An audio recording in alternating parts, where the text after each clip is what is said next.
Hello. Hi. Hello. Wow, what a surprise. Fancy seeing you here. Oh, yeah, hey. yes. Completely unplanned, nice to hear impromptu conversation some voices organized from the over void. voice chat in a fixed I was location just, at a set time. I was just walking through Discord and I just happened to stumble upon a conversation. Weird how that furries. happened. About furries. A common About occurrence. anime furries. Yeah, we A talk common about. occurrence in Discord. Isn't that what Discord's for? I mean, some argue yes. So y'all can't see it because you don't see my webcam, but I haven't shaved in like almost, it's like over a week and a half at this point. I really got that coronavirus That's gonna be style on 2 lockdown hairs. right now.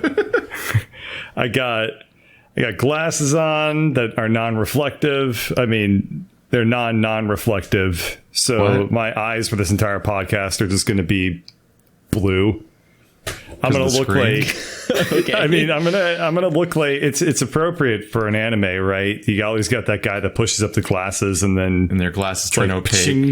You gotta push Yeah, them right in the middle, above the nose. Yeah, right you there. reveal It's like- your evil deeds. Yeah, exactly. So that's basically what it would Where's be for the Nina? entire podcast.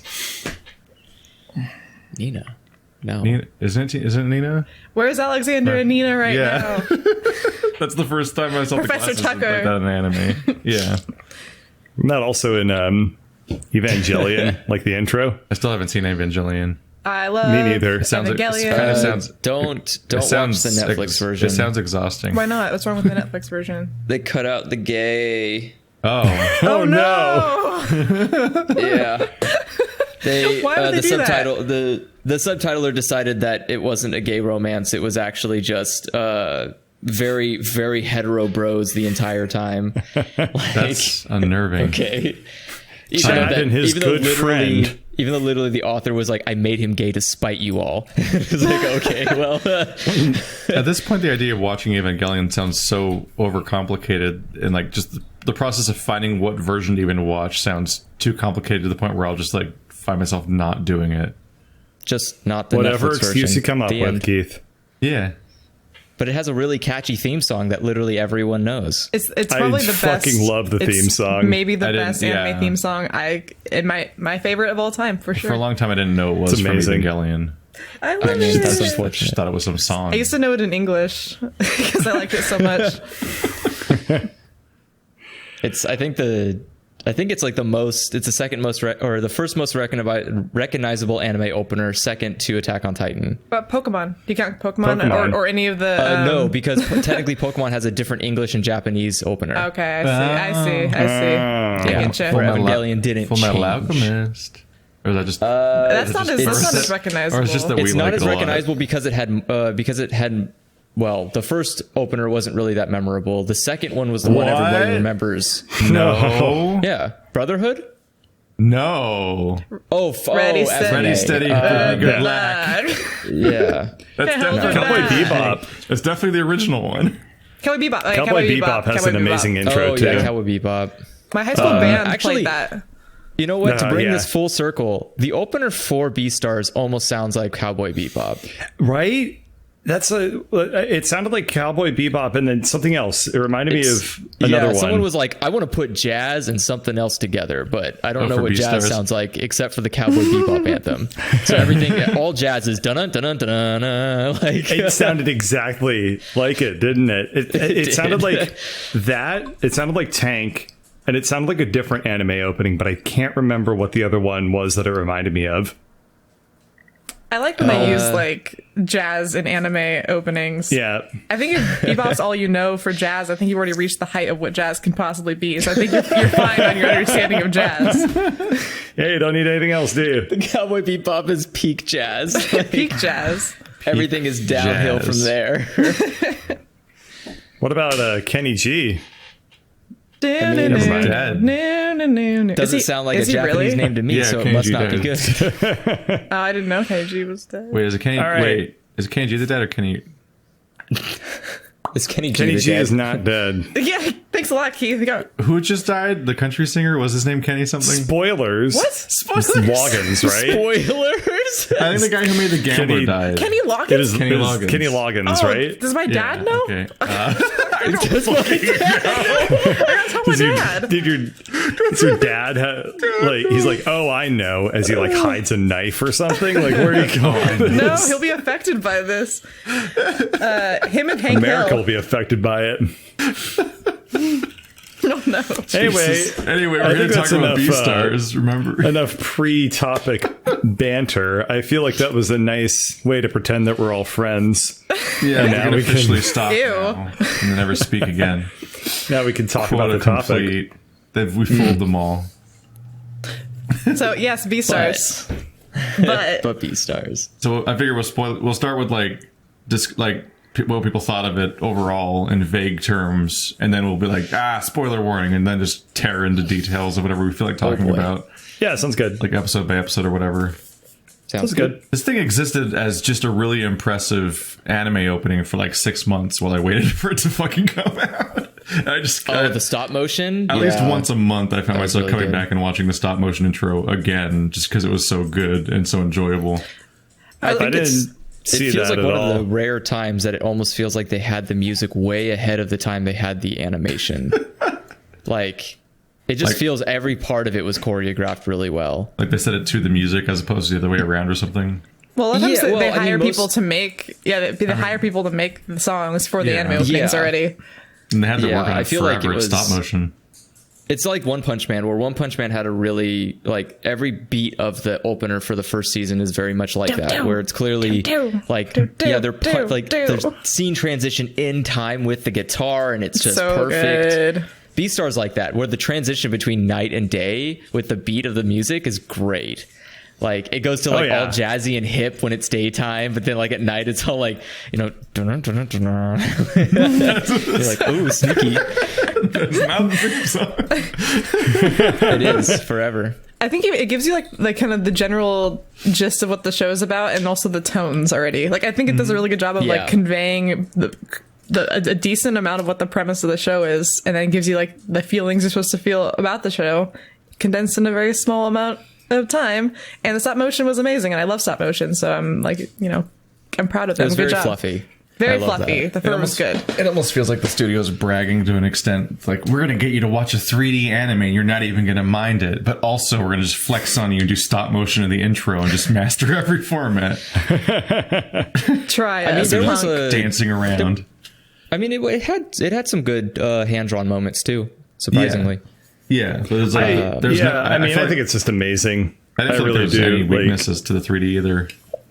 no, it visually- blended really well Oh, it was stunning. compared to like Berserk, which was upsetting. Oh my god. Which is like, oh, you're suddenly playing like a 1990s video game in the middle of my anime. This is great. Thanks.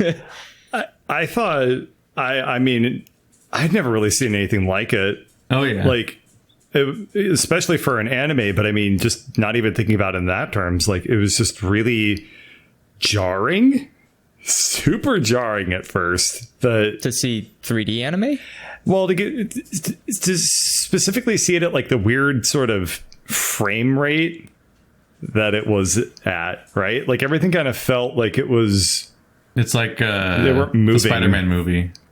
Yeah, it was like the Spider-Man movie, but like a little bit more subtle. It's like if you I think feel- about the frame rate, it's distracting. But if you're not thinking about it, it's like almost like it's making all these each Yeah. frame, like, because each frame sticks for like a second.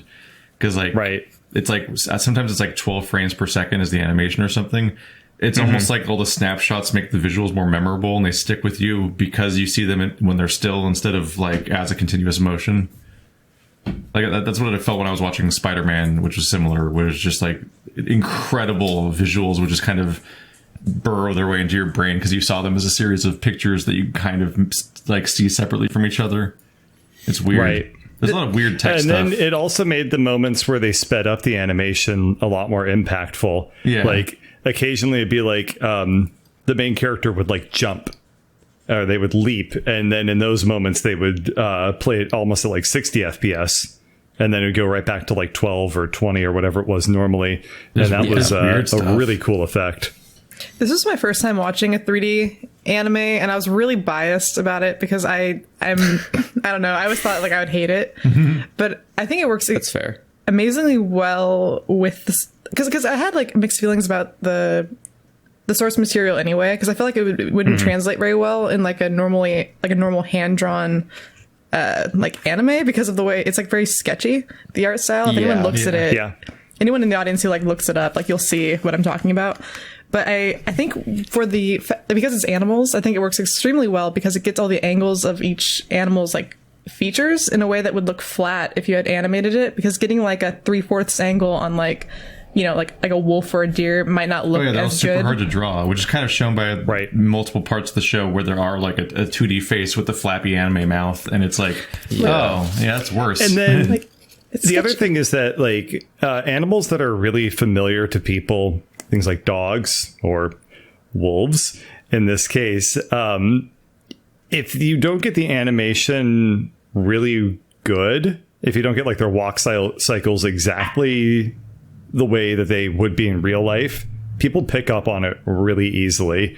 Like you can kind of cheat with more obscure animals. Like if you animate like a moose walking and you get the details wrong, it won't be that bad. But like, I mean, they all walk really like common humans. animals hit this really weird spot. Yeah, I was gonna say they kind of I'm a walk little like confused humans. by the comment because they all walk like people. Did you think that they do have like animal like features? Like the squirrels will walk a little bit faster, and the wolf's kind of lumbering, and they do think about that when they make them. They also do show them like running around on all fours and stuff like that occasionally. Yeah, but it's still, I think it feels like it still accounts for a human spine. Yeah, because that was weird seeing them on all fours. That part's like weirder because they walk bipedal most of the time. I will say that the scale was really good. I felt I understood like, the chipmunks are so tiny. That's like little babies. That's one of the things that gets nailed by being 3D is like there's a continuity to size of everything because everything has a fixed scale. Whereas because you don't have to 2D, worry about it being place. drawn poorly from like scene to scene. In 2D, it'd be like everything's wondering about always perspective. on model. Yeah. And I think that's why it worked, is I think because they committed to every character being in 3D, that you can just kind of play around with angles. Except like three of them.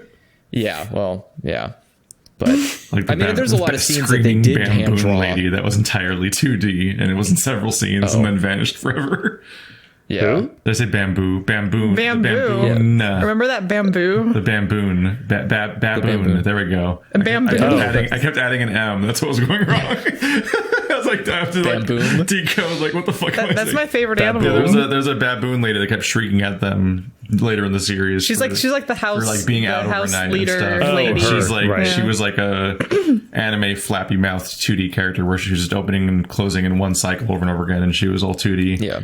And those the only angle you saw her from was from like the front. Yeah. So it was always the same angle, and she was always overreacting, which is something it's harder to do in the 3D rig. Yeah. Because you can't have like that's a this good crazy point. And there was also Yeah. some really funny scenes where like 5 people would be standing in a crowd, and the person in the back of the crowd was just like a 2D cutout, and it didn't do anything. That's anime normalcy. Like, if anything, I was ready to bitch about this 3D animation, but I'm like, I can't, because look at like there's like a lot of 2D animations where like half the people don't fucking move at all. It's like the drama club. They have all these characters, and then they have the hippo, and the hippo doesn't do anything. hilarious. So he's always just a 2D cutout that stands in the background with the same expression in every scene.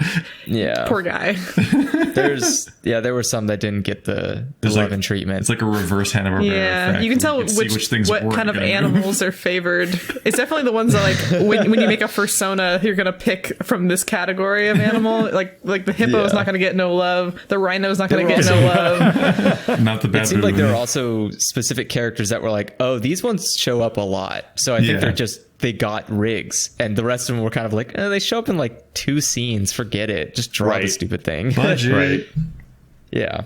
Which, again, I get it. It's fine. It just, it's one of those things like you'll pick up on it if you're being attentive, but I think most people, for most people, I think the animation's good. I think you wouldn't notice that, you won't notice a lot of the transitions between 3D and 2D reactions unless you're like actually paying attention. I didn't really. A good example is anytime it did the head, the like internal monologue, and it showed a 2D drawing of them, and then just had the 3D images playing inside of their head. Those are good examples of like, well, yeah, you have a 2D image and then you're just overlaying 3D, or the pictures on the panda's wall. Those were all 2D, and then it just had 3D pictures or 3D characters filling in those pictures, but it's like a 2D wall. So there's a lot of little blending tricks they did. I saw some of the weird tricks they did where like the lighting system makes things look kind of flat and cel shaded, but all of the character models are actually like hyper detailed compared to what they look like, because they have a ton of actual hair all over their bodies that lights differently as they move their bodies and everything. And then Legosi is like way more detailed than any other character in the entire show. I wonder why. And then specifically, they had to use like a weird AI thing that normally animates crowds when they did the scene where his like belly fur was being rubbed, because like they had to do like they do like hyper intensive animation for that, because even the normal character model couldn't handle that. Yeah. So it's like all these weird tricks they have to do to make it work on the scale. It's like, oh, there's so much it's one of the best looking animes I've ever seen. Like, I just love looking at it the whole time. It definitely has movie quality to it. You know, it's so amazing what they did. And they've done not this style, right? But they've done other productions where they really push the envelope in other ways, correct? I didn't look into that too much. They've done some anime with a bunch of elemental girls whose hairs have different like refraction patterns based on what material they're supposed to be made of, but I haven't seen it. Oh, the gem one. And that was supposed to be like their previous foray of like top quality 3D animation or something. But there was a boxing, like there was a fighting one that was like supposedly really good that now I might look into, now that I'm not scared of 3D anime. Just don't watch Berserk. Well, that one was like why I was scared. Yeah, it's supposed to be the one that's like so bad it's just trash fire. Yeah, I can't do that. Just read them. What are the ones? It'll never survive. Or play Dark Souls. Oh, you're talking about Land of the Lustrious. That's the previous the gems. It's because they have luster and also they're women's. Whoa. So it's Steven Universe. That does sound like Steven Universe. That's what I thought you were. I was like, Keith, that wasn't 3D. I honestly thought you were talking about Steven Universe. They combine together into gems. Only the lesbian characters. Yeah, I was going to say. If there's an opportunity for lesbians, there will be lesbians. First of all, gems are only women. Secondly, they are all lesbian. Thirdly, they don't combine together, but they are all 3D, 100%. Yeah, that's like 2 out of the 3 check boxes for Steven Universe. Yeah, right there. I thought you were talking about Steven Universe again. Like, so what language is everyone watching? Japanese. The language of gods. That's not a word. That's not a language. I watched it in English, and because with the subtitles, because I was also working while watching it, right? I tried that for 3 seconds and then turned it off immediately because they don't match. They never match for anime. The voices? They're not good. They actually made it so hard to watch the show at times because I felt like the voices were just so boring and monotone that I honestly, like, by episode 6, I was like, God, I have to power through this. But then I persevered. But then I flipped it over. I flipped over to the Japanese for like 10 seconds just to find out what I was missing. And I was like, this is so much better. Yeah. So much better. They did it. You know what that's called? It's called having a voice director. Yeah, I guess so. I don't know what difference they needed to make, but like the English dub is just, it's brutal to try and get through. It's not my experience. Really? Yeah, I thought it was fine. Oh, really? Okay. Yeah. I'm You didn't like Louis. Well, okay. Well, so usually there's only a few anime where I'll have to watch the English dub. Like Cowboy Bebop's one of those. We just finished watching Paranoia Agent in English. Well, but I'll watch English stuff because I think that you prefer it. So with Keith, I was like, I don't really care. I was like, we can watch this in English because I assume that Keith will prefer it. I actually like reading subtitles, and I usually know the subtitles aren't going to match if I watch it in English because I watch everything with subtitles, even if it's in English. So I won't watch I'd rather watch the Japanese with subtitles because I like reading subtitles. But there's a few like Full Metal Alchemist I'll never watch with subtitles.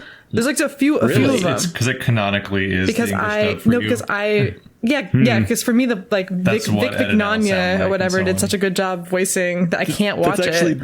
That's actually the main reason I can't watch it. I cannot stand that guy's voice. Oh man, it's I so love him. obnoxious. No, that was like my aside from like the really obvious stuff like Dragon Ball Z and things like that, that was like my first like anime I attached to. So like that's like the first protagonist voice that I know, and it's like specifically it has to be what Ed sounds like. I will give him credit. It's probably closer than anybody else could ever come to regarding Ed's voice actor. But I watched Full Metal Alchemist in Japanese first. Yeah. Oh, And then see, I it's was like, whatever you would oh. do it with first, I think, because like all the ones Well, I I watch always as do. a kid, I can't go back. Like I can't watch like I Fully was Cooley. watching all of anime in, I have to watch it in English. Like Yeah. Paranoia Because that's what their Agent voices is fine for me. It's okay, but I think tangentially Dragon- related. I'm kind of curious how the dub for Samurai Champloo is done. I imagine so much has to get lost in the translation and performance process. that is like the one downside is the dub always implies that you're gonna. It's easier to. I would Yeah. assume that the text will have more in it than like the dub will, but I don't know. Right. My favorite ones are. This is all. You also off watch topic, but, Agretzko in like, English, right? Yeah. Yeah. Yeah. Because that's a casual. That's casual. you Yeah, know? that one's fine. It's also I don't think really we're well gonna lose voiced anything.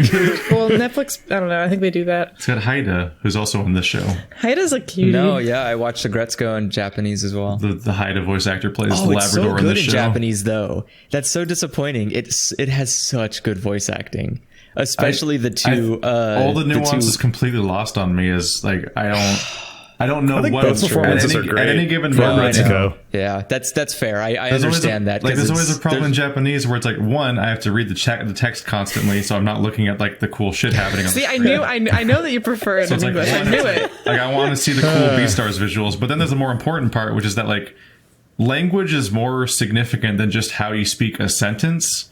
Every individual word can be voice acted, and you can't understand any nuance to the performance if you don't speak the language.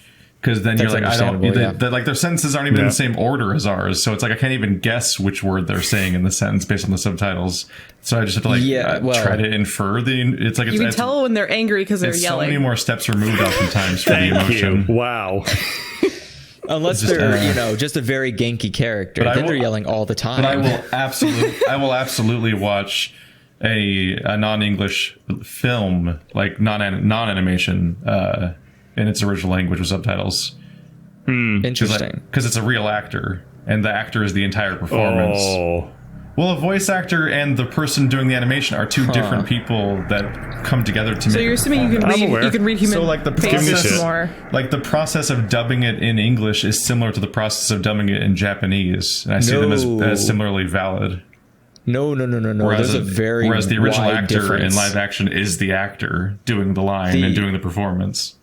A lot of characters for anime for voice acting are chosen for a very specific reason. The director chose them because they sound like what the character's supposed to sound like. And it's usually a combination of like communicating with the creator of the show, going like, "Hey, does this kind of sound like what Legoshi would sound like?" And he goes, "Yeah, that kind of sounds about right." And like in America, it's just like, look, we need like 2 guys, 4 girls. Anybody free? Can we do that? Yeah, what's her name? And the pool's shorter, obviously. Yeah. Like in Haru, America, Haru is played by the voice actor, I think, of Kairi from Digimon. yeah. It's like, wait, this is one of my childhood voice actors I know. Yeah, it's like one of the downs. Well, that doesn't go away in And the- anime. and the You'll yellow- hear people and Oh, you're like, hey, yeah. it's that guy. Yeah, and the Well, yellow, that's the yellow even lab's the in- same voice actor as Haida from Agretzko. Even in American voice acting professions, you'll just do the same role over and over again. Mark Hamill. Troy Baker. yeah, Mark you know. Hamill. I mean, Troy True. Breaker is a terrible example because he also played like multiple characters in the same show. And what's the... what's Tara Strong? Matt Mercer, Yeah. Matt She Mercer, does Matt fucking Mercer. Strong's everything. line. She's Louise, man. Justin Roiland. Yeah. For me, the only problem with the English voice acting is very routinely, just once per episode, there was one horrible line. where they clearly butchered a sentence to make it match the number of flaps there were on the mouth. And so they just said 4 extra words in the sentence that didn't actually change the meaning of the sentence because it just had to be longer. And that happened like once per episode. Like, you couldn't. You can just not match. It's fine. Like, I don't know. I would prefer, I think, if. And it's apparently not how the industry works or whatever, but I would probably prefer if the voices just didn't perfectly match the voice flaps if it meant just having a better sentence. Because sometimes Actually, they just you gotta match flaps. More often than not, it tends to be they have to extend scenes because Japanese can be so condensed. And you can say it like, you can say it was the opposite. I thought it was the opposite. English has far fewer syllables than Japanese per sentence. Yeah, but there are a lot of sentences can be shorter. So more syllables, but less like words. Yeah. Oh, you mean like all the different expressions in Japanese? They're just like one sound. Well, they have those, but I meant there's specific sentences that can be said way shorter in Japanese because you're supposed to infer by assumption. So like in English you have to say the full sentence to make people understand, but there's a lot of Japanese where you just presume what they're saying. Like you're supposed to just go, oh, in this context that's what they mean. Whereas in English there's kind of a disconnect, or not disconnect, but there's a difference between like I'm trying to think of an example off the top of my head. Is it like sometimes I see they always say like Masaaki. Masaaki it always translates to like it can't be, but like I've seen them use it in like ways like I hear them say it, but then in English I'll translate it differently depending on the context. But I think the implication is that if it's said, you're just supposed to understand it's like that's crazy, or like that's unbelievable, or like I can't be true, or like I guess I'd need like really specific context, like a bunch of really specific examples of what it means, of like this idea, because like it sounds like just what language is. Because like that's not really Japanese specific; it's just languages. Like there's just things that might mean stuff in context that you wouldn't fully like elaborate on. Yeah. But anyway, circling back to Beastars. Yeah, sorry. I feel like the Japanese voice actor performance was rather good. For me personally, mostly it was the voice actor for Legoshi in the English dub that I just, I could not get into. Everyone else was pretty good, but he just was so one note almost the entire time. Put me to sleep. For me, I thought the worst voice actor was probably the tiger. Oh yeah, he wasn't great either. He was just like some bro. I didn't hear it. Oh really? Did they do? Oh, I love that. Not like the tiger, but like the rest of the cast. Even though Louis is played by that guy that's in every anime, he's doing that voice of like character who probably has blue hair and glasses and it's like snidey and better than you and like superior feeling. I'm smarter. He probably played the Quincy in Bleach like or something. I would guess he probably played the Quincy in Bleach, but I don't know for sure. It sounds like that guy. Yeah, I understand what you're saying. Yeah, he just came off like I want to punch him in the face. Up your glasses character. Yeah, which I guess is the point. Who? But Louis, who was like that? Louis, don't you talk to me that way? I'm an upperclassman. Yeah, Louis was that superior character that's in a lot of anime. So he sounded like that, even if he wasn't the same voice actor. Who played? Wait, now I want to know who played Bill in English. Look, I got such a ride out of just like not fucking knowing where this was going at all. Every episode, I'm like, where the fuck is this show gonna go? Because I had no spoilers going in, and it kept surprising me. I knew, and like every character was way more nuanced than I was ready for them to be. It's interesting to me that the plot hook that the entire anime starts with vanishes. They don't follow up on it whatsoever, as far as I can tell. They seem to be waiting for later. Yeah, a event happens that is apparently 100% irrelevant to the rest of the season. Like it's like there's a cold open that I think like sets the tone for the entire season, but its actual plot is like a season 2 plot or something. I guess so. That's the best I can guess, because this whole season is just about dealing with these characters and so on. And yeah, like the the main plot of the season basically kicks off in season 2. I mean, in episode 2, then that becomes like what the actual season's about. Right. I just think that the I mean, it's not really a spoiler. So like the whole point of like the herbivore getting murdered by an unknown carnivore in the first scene sets up like it's just world building. I mean, it'll come up later, I'm sure, but like the whole point is to imply there's a continuous and long-standing divide between the carnivores and the herbivores in this society. It's basically Zootopia. Yeah, it's latest occurrence in a long series of things that are why there's friction throughout the whole show. Because for those of you that have zero fucking info at all, this is a show about a bunch of anthropomorphic animals that all live in a high school together, and their society is split between herbivores and carnivores. And we're so good at podcasting, aren't we? They all live in high school, the entire society. No, the show takes place in high school.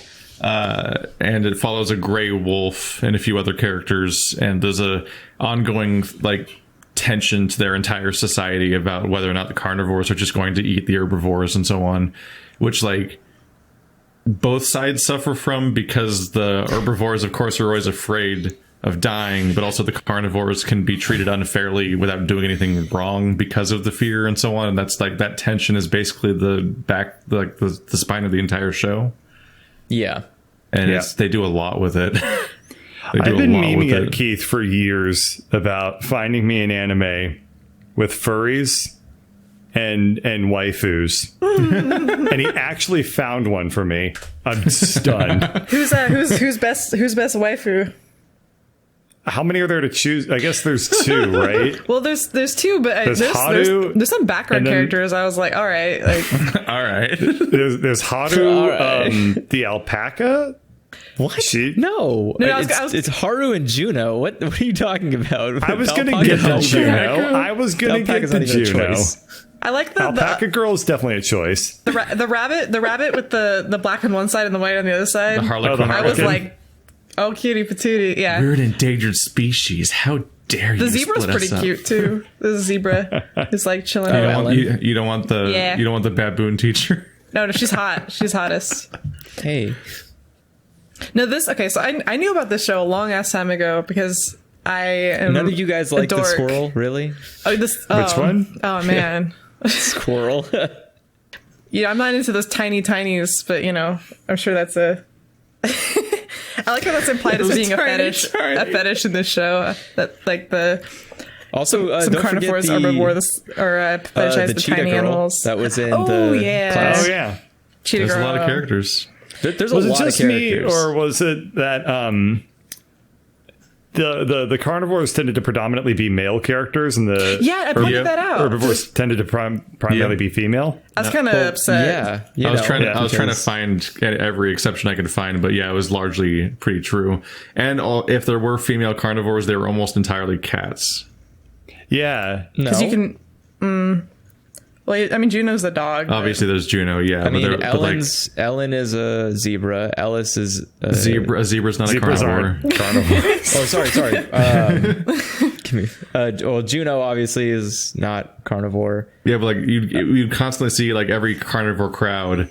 They were all very clearly male characters, and then there'd be a couple of the cats are cats, Andrew. I'm looking at every this. crowd of carnivores would be like a bunch of diverse male carnivores, and then like a couple of cat ladies. Dude, okay, this is my problem. It's my classic. I call it the fighting game. There were entire crowds of female herbivores. You can make ugly male characters, but you can't make ugly female characters. Or if you do, they're like a joke and they're like a background thing. But like I like that, like the diversity of male characters in like fighting games. You get like big fat ones, you get ugly ones, you get gigantic ones. It's like the World of Warcraft guys with problem. one eye. You get like all this stuff. Girls only get to be cute, which is like, oh, you know, it gets boring. But I'm looking at this page. I'm showing it to the camera of like it's like a panel of characters, and there's only like I see a weasel girl, so there's one. Yeah. Her. I see leopard girl, so there's that, but she's a cat, like you were saying. And that's like it. There's I mean, you have the. Well, I guess it's not. Sorry, there's a whole thing where you can Google like World of Warcraft races and gender or whatever, and you'll get like a bunch of different like crazy monster boys and then like the same female character model over and over again. They're all hot. it's I want characters that hilarious. aren't Seemingly hot. different races. I want non-hot They're all girls. the same. They're all the same model, but like Yeah. the orc one is just like the same model but green. the worst night elf is the technically- same model but purple. The worst Technically, is the chicken or the rooster girls aren't herbivores. Yeah, they they're are. technically She was omnivores. creepy, But they don't dude. count omnivores in Yeah, this. they don't count omnivores. No, There's but they fall into the predator category then because they do eat meat. No, Can they we talk don't. about the chicken girl? I now? think do eat meat. the should chicken talk girl about the is chicken the girl. best They're- B plot, but I think we might need to say that for the spoiler section. Well, yeah, that's definitely a spoiler. Yeah, we'll get Okay, to that that's over fine. time. All right. Just you wait. People I mean, that there are were listening. there were also some iguana girls I saw. So you, And I Iguana think- girls you can feed a vegetarian diet. They're Yeah, like they're omnivores lettuce and too. stuff. you mean Yeah. iguanas, not iguana But they're he's girls, not beautiful. right? Yeah, I he's, can he's promise you ranking they're on the not test pretty. now. I don't know, man.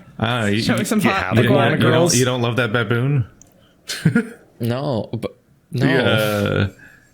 So you sounded conflicted when you were talking about this other day, Bird. The show. Huh? Yeah, I didn't really like it very much. Buried the lead there for a while. I didn't want to really get into why I didn't like it because I don't have a particularly great reason. It's just like a lot of little things that didn't super grab me, I guess. But I guess I just find the irony of like Keith found me a furry anime with like the big titty furry anime GF. And I didn't actually like it. He's been looking for this for years for me. That is funny, actually. I wonder if you I like the mean, manga I think more. I think that for me, I just The really manga's can't. really good. I can't really get into the genre of like awkward high school romances See, and stuff like I that. love like, that shit. That's why I liked this. Yeah. Okay, so I'm like a shoujo, like I'm Fruits Basket. I was in there from the beginning. Like I used to be into this shit, right? And my friend, all my female friends that are like creepy furry lovers, like Whoa, hey, no. judgmental, No, I'm huh? counting myself in this group because I was all into this shit. Like this is some Okay. good. There's like a romance between the big wolf guy and the tiny rabbit, and the little rabbit's actually a little slut, and I love it. I was so down. Like I was. this is a but- horny anime. Yeah, Yes. yeah. And we I was. didn't establish that Isn't either. this just real life though? Isn't didn't- it like Well, I she wasn't is a rabbit, expecting so this. I wasn't expecting this. When the rabbit was like in the little hut and was like, "Oh, I'm gonna have sex with you," I was like, "What?" This is not where I thought this was going at all. You might say that Haru was a hair trigger. no, you wouldn't say that. I'd say she's a rabbit. She just She's a fucking- rabbit. Yeah. And she is a Shush, dwarf shush. hair. Thank you very much. Was she Rabbits are actually pretty well is she known actually a for. hair? Yeah. I nailed it. dwarf Best rabbit. joke. I win. Let me just check real quick. I actually don't know. No, she how just to tell fucking goes different for it, rabbit. and you're like, that's the surprise at some point. She's It a just is, rabbit. Like, It how shouldn't surprise will she go anybody. for it? Rabbits are well known for their reproductive proclivities. But see, it's good. Eagerness. I like seeing this character who's just like fucking everybody because usually they always make the female like lead in Pure. these types you're of right. stories very pure and innocent, and I don't like that ever. That was one of the things that I mentioned earlier to Keith and Andrew that subverted the genre a little bit that I actually really liked. I think I like That the woman was almost like the aggressor. Yeah. Yeah, I thought that was fun. what I think is odd is that I don't know if it was a conscious choice or not, but every interaction we have with females, they're wearing white uniforms, which is usually like white is purity. So it's interesting. Like, I wonder if that was a purposeful choice to make the female uniform be white, or if that was a design decision to confuse the audience into believing that Haru was innocent because she's wearing white until she performs an action where you go like, wait a second, this isn't what pure girls do. How dare they? Like, But then she's all white too, which they comment on. They're like, oh, like a rabbit with no pattern, like that's hot. Like people are fetishizing it because that's an unusual thing. This is like it is a thirsty ass show. And There's boy, everything's getting fetishized. That tension between the fucking deer and the wolf, I was like so into that. The homoeroticism is not accidental. Oh my god! I was actually kind of upset that it. There's a lot. There's that's a all lot spoilers, but just throughout the show, there's a lot of Louis and Legoshi episodes. Fan art where it's like this is on purpose. Oh my god! This is on purpose. I was like, right, yeah. They're so doing this on purpose. They're trying to fucking give me a heart attack. No, it's 100% Dojin baiting. Like, there's no way you're doing this on purpose. You don't accidentally make these guys act this way towards each other. I don't know what you meant by Dojin baiting, but I can put 2 and 2 together. So it means they made these characters really easy to write porn for. Yeah, I'm already on it. I'm gonna She's even got the yaoi hands. I mean, most predators have yaoi hands. What the fuck? You don't remember that podcast about the yaoi hands? I remember the Yaoi Hands podcast. I don't remember the Predators comment. Predators have big hands. It's just how it works. I guess I'm okay then. I got normal sized hands. That's why you're not a predator. And you're vegan. That's perfect. Yeah, I don't really have I don't have a strong reason for why I didn't really like it very much. It's more that I think I just like other things more than I liked this one. That being said, I think I might not have. I got way more into it after like the first half when maybe I just had a different mindset. Maybe I was just more used to the themes and like what the world was. But I definitely had a much more positive opinion of it towards the end than I did in the first 3 or 4 episodes. I don't know. I think that it might also just be that I had the coronavirus blues going on. Because I started watching this anime at the exact same time that I found out that I was an asymptomatic carrier of the thing. So that was cool. I feel like... Wait, so you had it? I think so. I came into contact with somebody that had it, and then we had to do like a survey.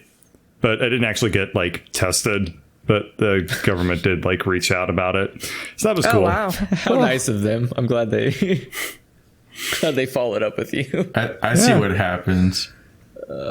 What happened? The play storyline ended, and then the chicken storyline happened, and then you were like, I'm sold on the show. Oh my god, maybe. That's the timing. You might not be 100% wrong with that, because I mean, but yeah, by that chicken time episode they did focus a lot more or a lot less on the school and focus a lot more on the city. And I think that was where, and that's where things get weird. World building might be is right, good. honestly. Every time you learn anything about this universe, you have more questions, and then they start answering some of those questions. You're like, all right, we're going here. All right. I still have more questions though. Like the first time they travel to the this is still not a spoiler, but they go to a black market. That's when the show really ramped up. Yeah, should we just say spoilers? I think that's spoiler. Spoilers. Yeah, absolutely. That's that's like a huge character building moment. It's kind of a twist too. Before we go into spoilers, we'll say what everyone's like opinion is of the show, and will they recommend it or not? Okay. Does everyone recommend it? Just everyone or not? Or yeah, I would. Do I recommend it? I had a great time. I don't know. I had a great time. I didn't have... It's not that I had a problem with it, but I do feel like it did feel rushed. Like, it did feel like the plot moved really fast. And I kind of felt like there were times I was like, okay, this is cool, but I really wish you just took a moment. Like, can you give me a little bit more breath with these characters? But I don't think it was bad. Like, it wasn't... Like, I've seen bad anime. This is not a bad anime. Yeah. There's a lot of bad anime. I had a great time, and I like that every character was more complicated than I expected them to be, and the world kept getting more detailed to it, and it was like really interestingly well done. You definitely get the weird sense that it's like abridged, like it's an adaptation that's skipping through stuff. in part because like it takes like 5 episodes to meet his friend. Like it's like suddenly they're just like, now we're going to introduce halfway through the season this Labrador character that's actually the main character's best friend, and it's like that's a weird way to treat that character. Like this deep friendship, like right out the gate, and you're like, why hasn't this come up before? And there's other details, like there's also a little moment where he pulls out like a bug, and you're like, why is he pulling out a bug? And it feels weird, he's sensitive. But like you open up the first volume of the manga, and it's like immediately there's Jack, there's the bug, there's all of the friends that they're in a dorm with. It's like, oh, these are all details they're like glazing over because I guess they want to go more quickly than the manga does. So you're noticeably skipping over details. But the idea too is that you want to convince people to buy the manga, and if you go like, oh, but it's more detailed in the manga, then you're like, oh, okay, fine. It worked for Keith. Keith bought all 5. Manga. I do have the manga. The mangas look really cool.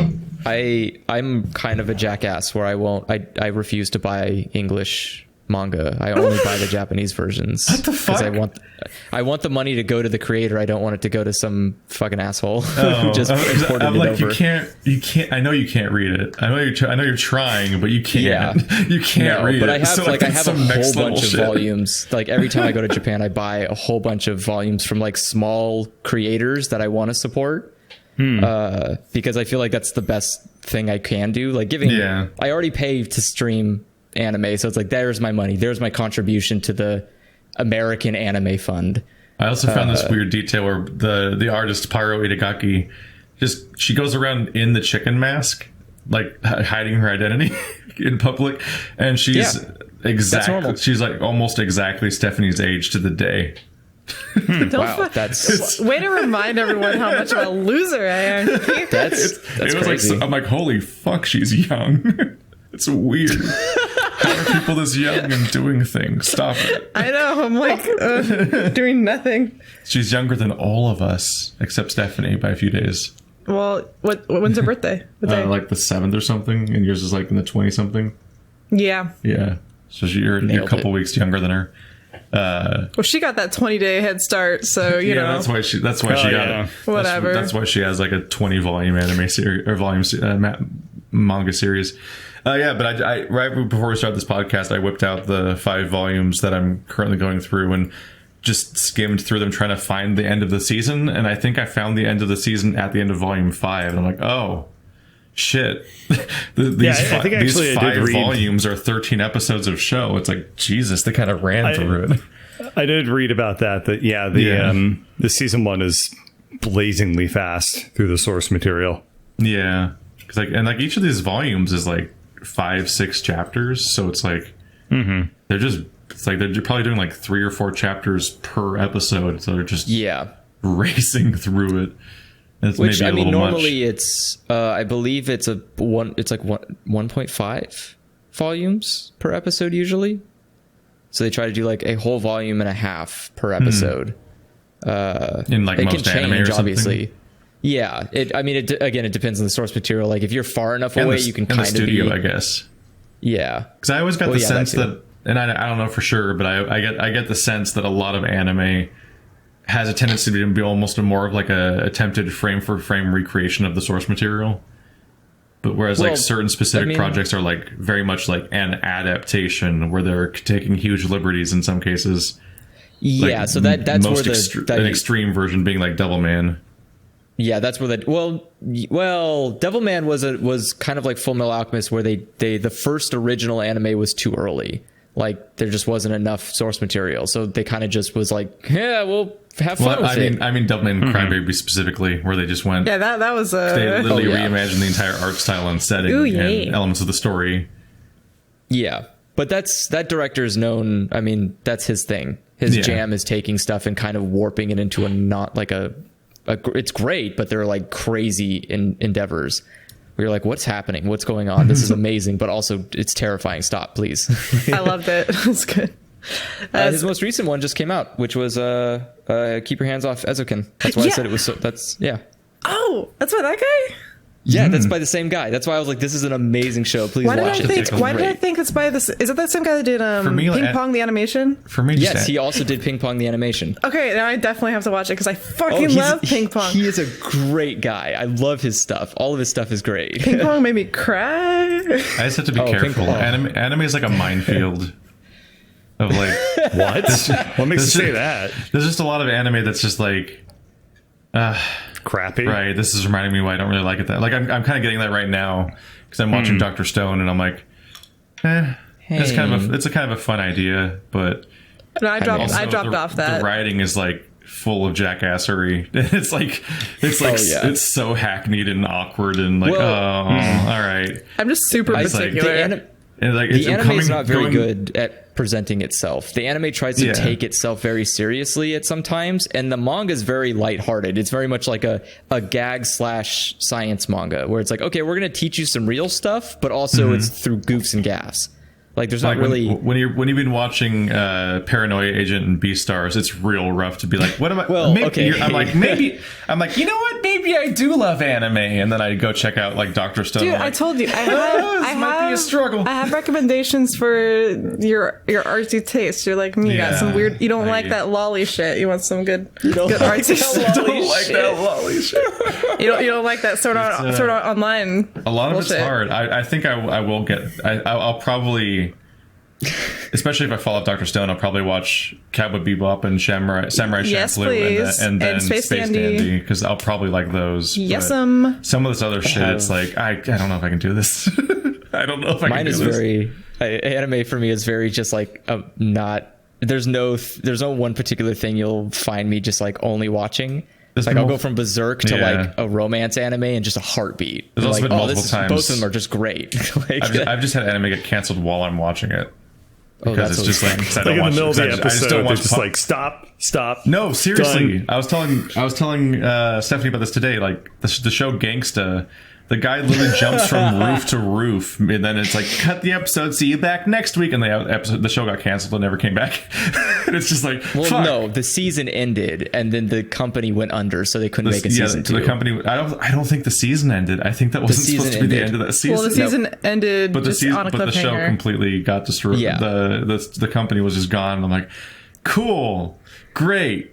Well, I guess that's what I get for getting invested in something for a minute. Yeah, the season ended the season ended on a cliffhanger in the middle of an arc. So that's like the hardest thing. Yeah, it's completely unsatisfying.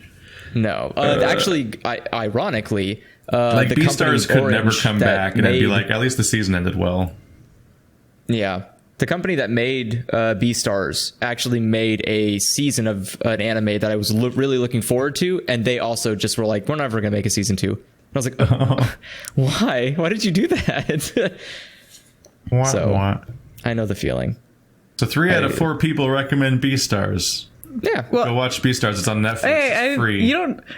Well, are you implying that I recommend it? No, are you going to say you don't recommend Beastars? No, I recommend it. Do you have any specific things you want to say? I recommend it too. Yeah, you know what? Just because I didn't like it doesn't mean I don't recommend it. 4 out of 4 doctors maybe jadedly recommend Beastars. my creepy girl opinion. Absolutely. A creepy girl opinion. Creepy girl opinion. If you're a creepy girl or you like romance bullshit, you'll like this because it'll tickle your fancy. I had a lot of fun. Tickle your fancy. It was a good escapism. The art was nice to look at. I like the world building. I like looking at all the different animals and thinking about which one I'd want to be. And which one would you want to be? Which ones I'd want to fuck each other. So I had a good time.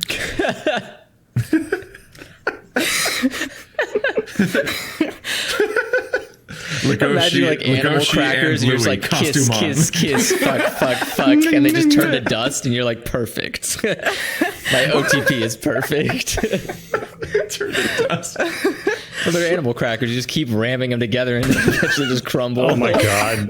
That's not exactly how I was picturing it, but that'd be a twist ending. Animal crackers. I mean, that's kind of how the anime portrays some sex in that show. There's this good tension for like, I want to eat you, but I also want to have sex with you. So I can't figure out which one I want to do. Like, there's something. That's a fetish. It's like Googling. It's like foreplay. Googling animal cracker. I had to explain vor to someone because of this anime. So no, take that. Also, I'm very proud of myself for the word foreplay, but no one else Foreplay. reacted, so I'm going to say it again louder.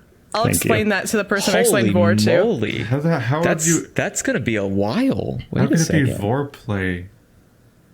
Does that even work as a pun? Because they don't actually chomp. They just get real close. They just nibble on each other. So so it's foreplay like- would be like you nibbling on Yeah. someone's ear, and you're like, Like oh, there you go. But don't actually eat it, foraging. please. That would hurt. I was gonna say, like, vor sounds like an ending. No, it's just the beginning, Keith. So apparently Beastar Season 2 will be out in 2021. That's That's a long That's to be time. expected. Yeah. That's how shows work. Yeah. about Because the time technically it's it aired in They come out next year. 2019, which is why I thought it would come out, another season would come out at the end of I 2020. think the Japanese version will be in 2021.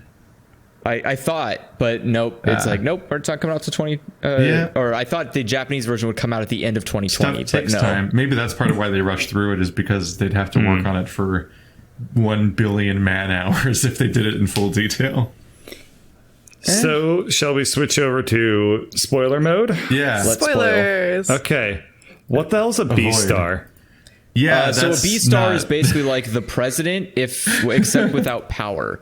The idea is that you. So why the hell does anyone want to where's the be button? in? Because the Beastar. A Beastar is supposed to be a symbol. It's the idea of. It's the idea of power, not so much of power. So having a herbivore as the Beastar brings comfort to other herbivores because they can see and go, oh, herbivores can succeed in a predator society, whereas you So- have predators who don't like seeing Beastars as herbivores because they feel threatened. That So is a herbivores- Beastar a politician or an actor? Yes. I don't Okay. think it's. I just I mean, think it's that was the reveal of the representative. tiger. So here's the actual description. Is the Beastar like exposition happens in the manga when that one lunchroom fight's happening. Is that they talk about how Louis wants to be the next Beastar. So like the fox says, you want to be you want to become the next Beastar so bad, but first you have to gain the trust and respect of every student in the school. And then Legoshi's like inner monologue starts going like the status of the Beastar. Every animal is familiar with this honor. It's their term for a hero, a school leader that transcends all mistrust and discrimination that runs rife in the world. After graduating, Beastars become world leaders as professional athletes, artists, politicians, and more. You can't just So fucking throw a basic- 19-year-old and you are now the leader of Germany. Well, like as far as I can tell, it's the same idea Well, no, as I like mean, it's- Danganronpa, where they're all like, "That's the super duper baseball star boy, and that's the super duper Right. idol boy," and it's Yeah. like this weird element that doesn't Maybe it's just like translate an very idol. well. Maybe just like an idol, but like yeah, a it's like non-performing idol. weird high school celebrities in a lot of anime. Well, no, it seems. but they're also supposed to be academically successful. So they are supposed to just be the perfect person. Yeah. And you have to Valedictorians. imagine that there are hundreds of schools around this entire world that all have Beastars, and all of them become mayors and athletes and whatever. And that was Those like that was the point of, valedictorians, but and that was the point of the different reveal with fields. the lion in the tent when he's talking. When he's He's talking so to fucking him. creepy. I hate that line. Yeah, but he's so creepy with the human teeth. But his Oh, whole he's the monologue worst. about Yeah. like why he did what he did because he's a was Beastar, right? Yeah, he's a Beastar, and in order to win the hearts of herbivores, he became Yeah. more herbivore-like, so that way he could convince them that he's on their side. He but got in his reality, fangs he's not. removed. He's just playing a role because Yeah. that's what you're supposed to do as a politician. that character was so creepy because did you see what they did with his eyes too? Yeah. Yes, he's got little Like- rabbit eyes, like he got literally rabbit explains eyes, that. human He says he teeth. got plastic surgery, so his Yeah. face is more And he is like looks more like friendly. it. Yeah. They No, did he's- such a he's good deeply job with his unsettling. face that it looks like a guy who's got so Is there a much picture of him plastic or no? surgery he's like unrecognizable. Probably, if you can find it. But they did it with a lion. It's weird. No, there's Sorry, give they me did it one amazingly. second. One of His my- name one- is One of my favorite Mayor. things about the show is they'll set up Mayor? they'll give you a visual question and you're not even entirely sure if it's a question, and then they'll answer it and you're like, oh, that was the thing I was wondering about. It's like they'll give you a fucked up looking tiger or lion, and you're like, what's wrong with that lion? Is that what lions look like? That can't be what lions look like. But they have human teeth, and then a second later you're getting answered about it. And like there was a scene where they're having lunch at they're having lunch with Legoshi and Haro, and she keeps kicking weirdly, and you're like, what the fuck is that? And then you realize eventually her inner monologue reveals like whenever Legoshi opens his mouth enough, she has like a fight or flight response and like almost runs away from the table every single time. Sorry, here's the mayor, there's everybody. that guy's face. He looks like So fucking creepy looking. He looks like if you went on like He's trying to have, like, plastic surgery Yeah. or something and saw remember, it. this is supposed to be a lion. So he doesn't have his mane, protruding out. It's like very tucked under. He actually has it in a ponytail. So like he has it pulled back in a ponytail. He's all his waxed. face is clearly like pulled back. So that way he he's doesn't got like have a any. tuck. Yeah, He it's looks like a great. hamster. It's fantastic. It's He's such a like good visual gross. representation he's like of a like. lion cosplaying as a Plastic hamster. surgery. Yeah, it's amazing. I mean, There's some good elements like that where it's like you start wondering like how like there's other elements like they talk about the black market and the meat that's there and they're like, where's that meat come from? And it's like that's there's Well, you a have to throwaway line about explain like the premise of the black funerals and market. hospitals and you're like, Incidentally, that doesn't sound right. I still am not of the opinion that saying they go to a black market is a spoiler. What they do there is absolutely a spoiler. well, it is a Yes. spoiler because there is a point where they say don't go to the black market, and they go like, oh yeah, And we're then not they gonna Don't go they go to there. the And black then they market fucking go there. in 3 minutes of that line? Oh, the fucking finger kit guy. You guys have to explain. Someone explain the premise of the black market before you continue. In this universe, selling meat is illegal. Like all meat. no. Is eating So meat illegal? remember, the black market is legal meat. It's legal to purchase that. They But call it the black market because it's not societally favored upon. I have But to it is reach completely that legal. part of the manga because I don't think the anime specifies. But calling it a black Yeah, I would market assume that it was definitely illegal. implies that it's illegal. And it's like No, hidden no, no, I don't away. remember. the panda I think explains they it. said it. I think they said that it was illegal, No, but I think it's not- Panda illegal. specifically says it's legal to Beastars purchase is meat the- there, but it's illegal to procure meat. So the idea is you cannot kill people for meat, that's what's illegal about it. And so the reason they call it a black market is because where the meat come from is shady, but it's not illegal. It's sort of like how it's legal to do drugs, but it's not legal to make drugs. That is true. I think it's I think it's also more of it. A better analogy would be like it's legal to buy weed in California, but it's not necessarily it's not federally legal. Whereas I legal think to- Right, that's it's something like that. Yeah. I think it's concept like that where it's legal to have this shop, but it's not legal to procure meat. So like, how do you get that meat? Well, as long as you didn't kill anybody to get it, then no one will ask questions. So it's like they're laundering the meat. Well, yeah, and like the panda said, the meat all comes from mortuaries and page. hospitals. So they That's right. donate the corpses because this is an easier way to get rid of corpses than burying them. If they're not, if they're not That's bad right. meat. Yeah, that is explained. The wiki page just says I mean it's a wiki, so it's not necessarily reliable, but it specifically calls it illegal there. Really? Yeah. Because the panda made it seem like, this is normal. People come I here, never- they I buy never- meat. I think it's It's normal. out, it's open in Normal broad doesn't mean daylight. legal. Like it's not operating like hush hush. It was in a big alleyway. Well, the issue. Yeah. Well, I think the issue that's revealed is These the fact kids that accidentally it's walked being into it. It's being run by what's essentially the mafia. So I think it's more that Right. like the law enforcement isn't really capable of dealing with it. Yeah, I think they're just turning a blind eye to it because they don't want to. Well, you also have to remember that again, it's like I don't think there's laws Right. procuring, or I don't think there's laws saying you cannot eat meat. There's only laws that says you cannot kill and eat a person. It's So- probably actually fairly similar to the way that police look at head shops, right? Where it's like that is illegal. We could like go in and shut it down, but it's not really going to accomplish anything in the long run, I think it's more. I think their legal system's kind of supposed to be similar to Japanese, where unless you can literally pin a crime yeah. 100%, there's no reason to go after it. Going into the differences between American and Japanese legal systems is so fascinating and way beyond anything I know about. But I do know that there's a huge gulf in the two legal systems. I mean, one has a pretty high conviction rate, and the other does not. The entire game Judgment by the Yakuza people is like kind of protesting the fact that like Japan has like a 99% conviction rate, and that's really worrying.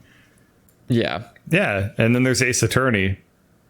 Well, Ace Attorney is a hybrid. which makes it Yeah, even I know. more convoluted. Yeah, Ace Attorney is interesting. San Francisco, the set of Big Hero Ace 6. Attorney is super interesting because it's like a Japanese perspective of like what the American legal system could be like. Fancy Anyway, suits and a lot of such a different shouting. topic.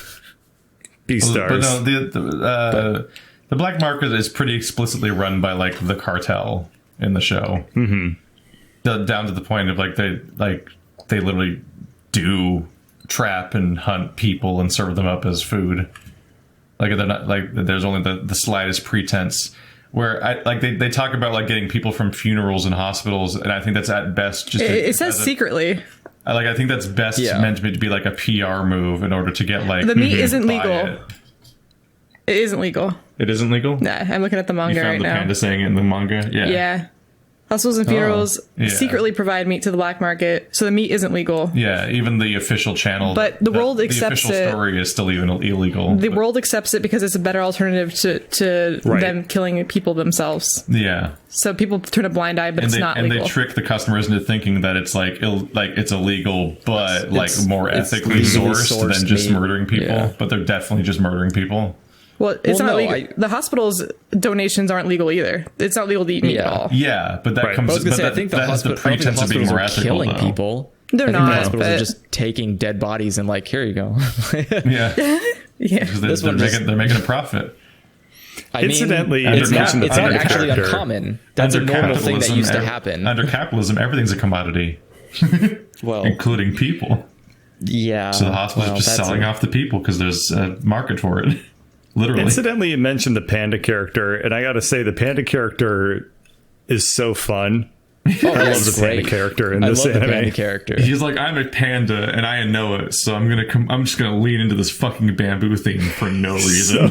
I shoot bamboo. Like a bamboo I gun. tie That's people to stupid. I'm looking at the show. We're watching the episode of the show right now on mute, and he tied Legoshi to a bamboo pillar that he has for some reason, and he has a crossbow that shoots bamboo No, he's bolts. It's like, badass, why? dude. He's a badass Oh, he's a motherfucker. badass panda. I think my favorite is he's like a carnivore who just eats bamboo because he wants to be an herbivore. Yeah. Like to a point. Like, And that's why he's he's also buff. ripped. Yeah, he's buff. he's like they say like, oh, he should Yeah. be fat. He should be fat because he's in like the Ursay family, but he's buff because he's a Yeah. vegetarian. He's also like a one-man God, like he's a scared badass. straight program.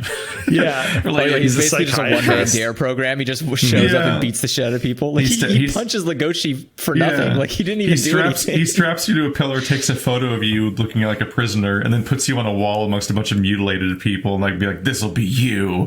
And he just does it. Like I bet he puts every photo of every person he scares on the same spot on the wall because like he clearly takes them down because they don't even fit the rest of the wall. Right. Yeah. Like how many times has he done this exact thing with some random kid? And then he comes and Hopefully he not gives too him many times because he should go to porno. jail for assault. Good lord. It was. Well, it are you was going to tell the punches a police you got child. assaulted in the black market? I don't think that's like. That's a good point. This was also one of the first moments of the show where like my level of expectation for how grounded the thing was went in a totally different direction because Legoshi yeah. just gets kidnapped by the bamboo warrior and tied to a post. I'm like, hang on a minute, this is a school show until now. Like Bamboo there was a murder at the school, but things didn't get this weird until just now. Where By the way, we kind of skipped over it, but the murder scene is really fantastic. then the opening scene, the beginning. yeah. Yeah, the opening scene where like how they did black and white in 3D was super just, cool. or how they did like complete darkness in 3D was just beautiful.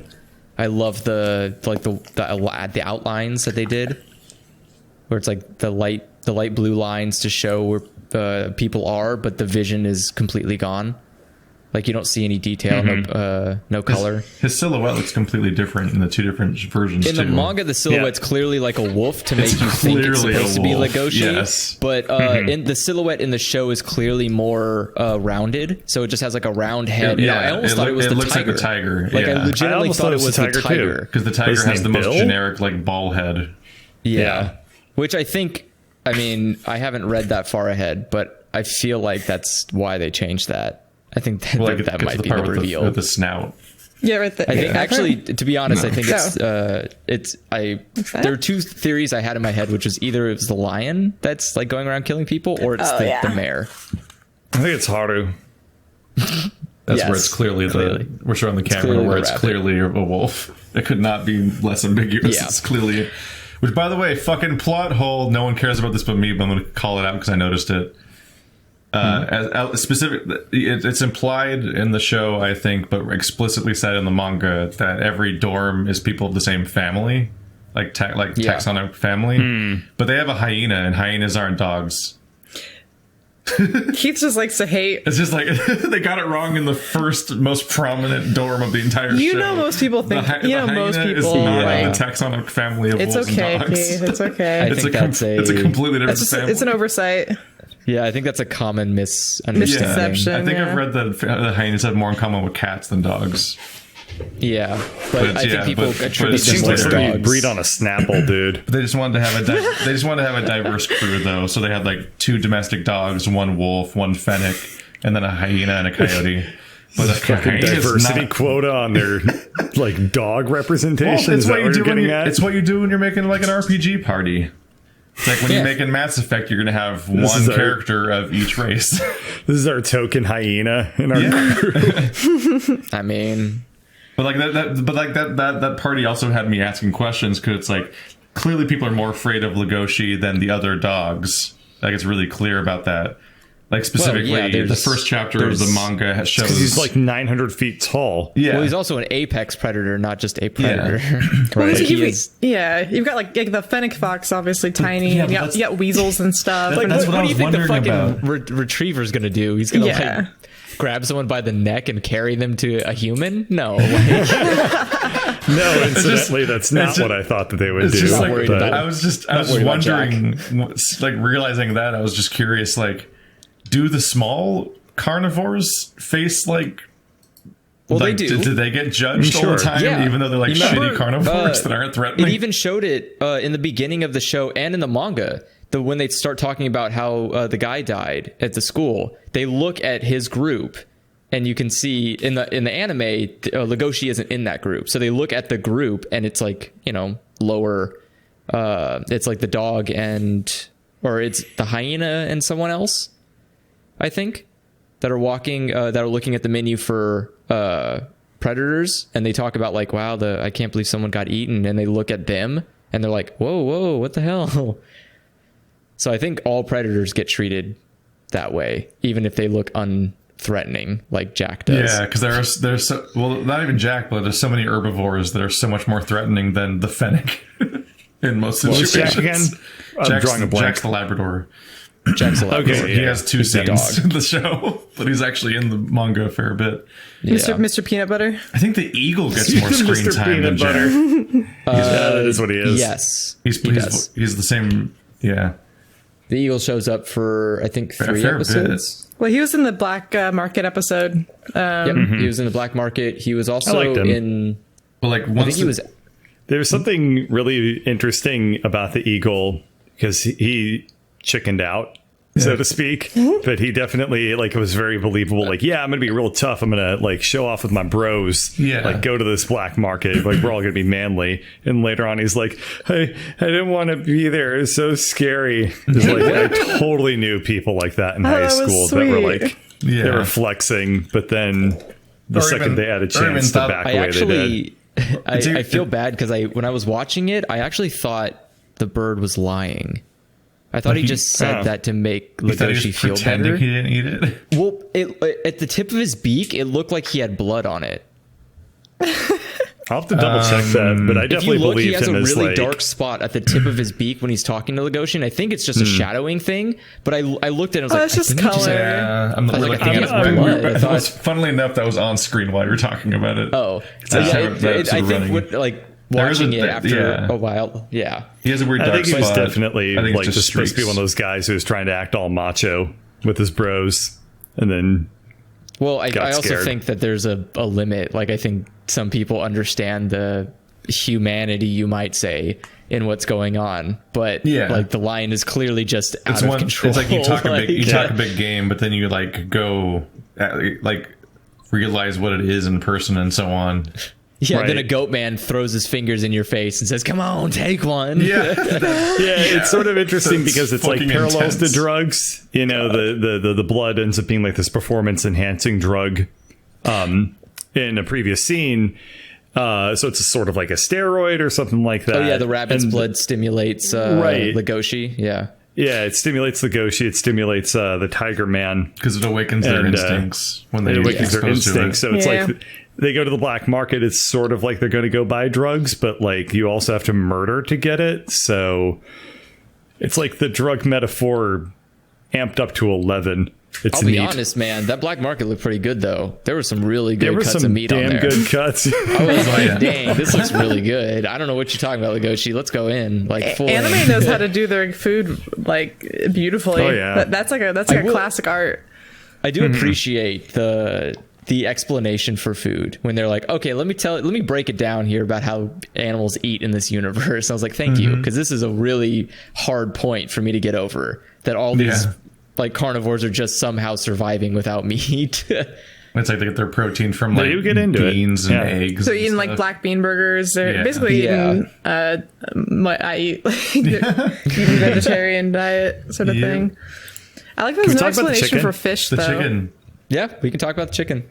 Chicken was so funny. It's one of Man, the I love best the chicken storylines. episodes. It was so weird. It definitely felt like a manga beat, like this is an extra volume panel type thing, but it was so great. I love the Like- wholesomeness at the end where her friend comes and runs with her too, and I was like, oh look, they're still friends. Yeah, she in she the comes middle up of all the the way at the end of the season.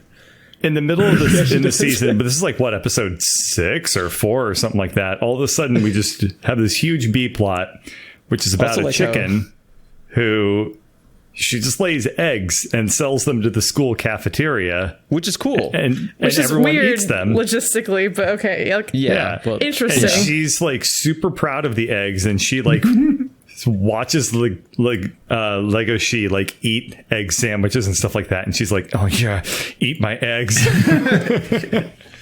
creepy. And then Eggs. I mean, then she's one just day- proud of what she does, Yeah, which I know, is I lay know. good eggs. And I I think know. what's funnier to me is she's so kind of like hands off with Legoshi. Like at one point he's like, "Hey, do you have an? I do not have an eraser." I was like, "Oh, Yeah, okay." she doesn't want to interact. She's with them. like, She "You just may wants eat my them to egg. enjoy. Yeah, You she may just eat wants my to like eggs, have this but you will not be bubble. my friend." It's great. But You it's know, they plant that seed early on where they like you see them eating eggs and you also see them drinking milk and you're like, hang on, those come from other animals which are sentient in this world. What the fuck is that?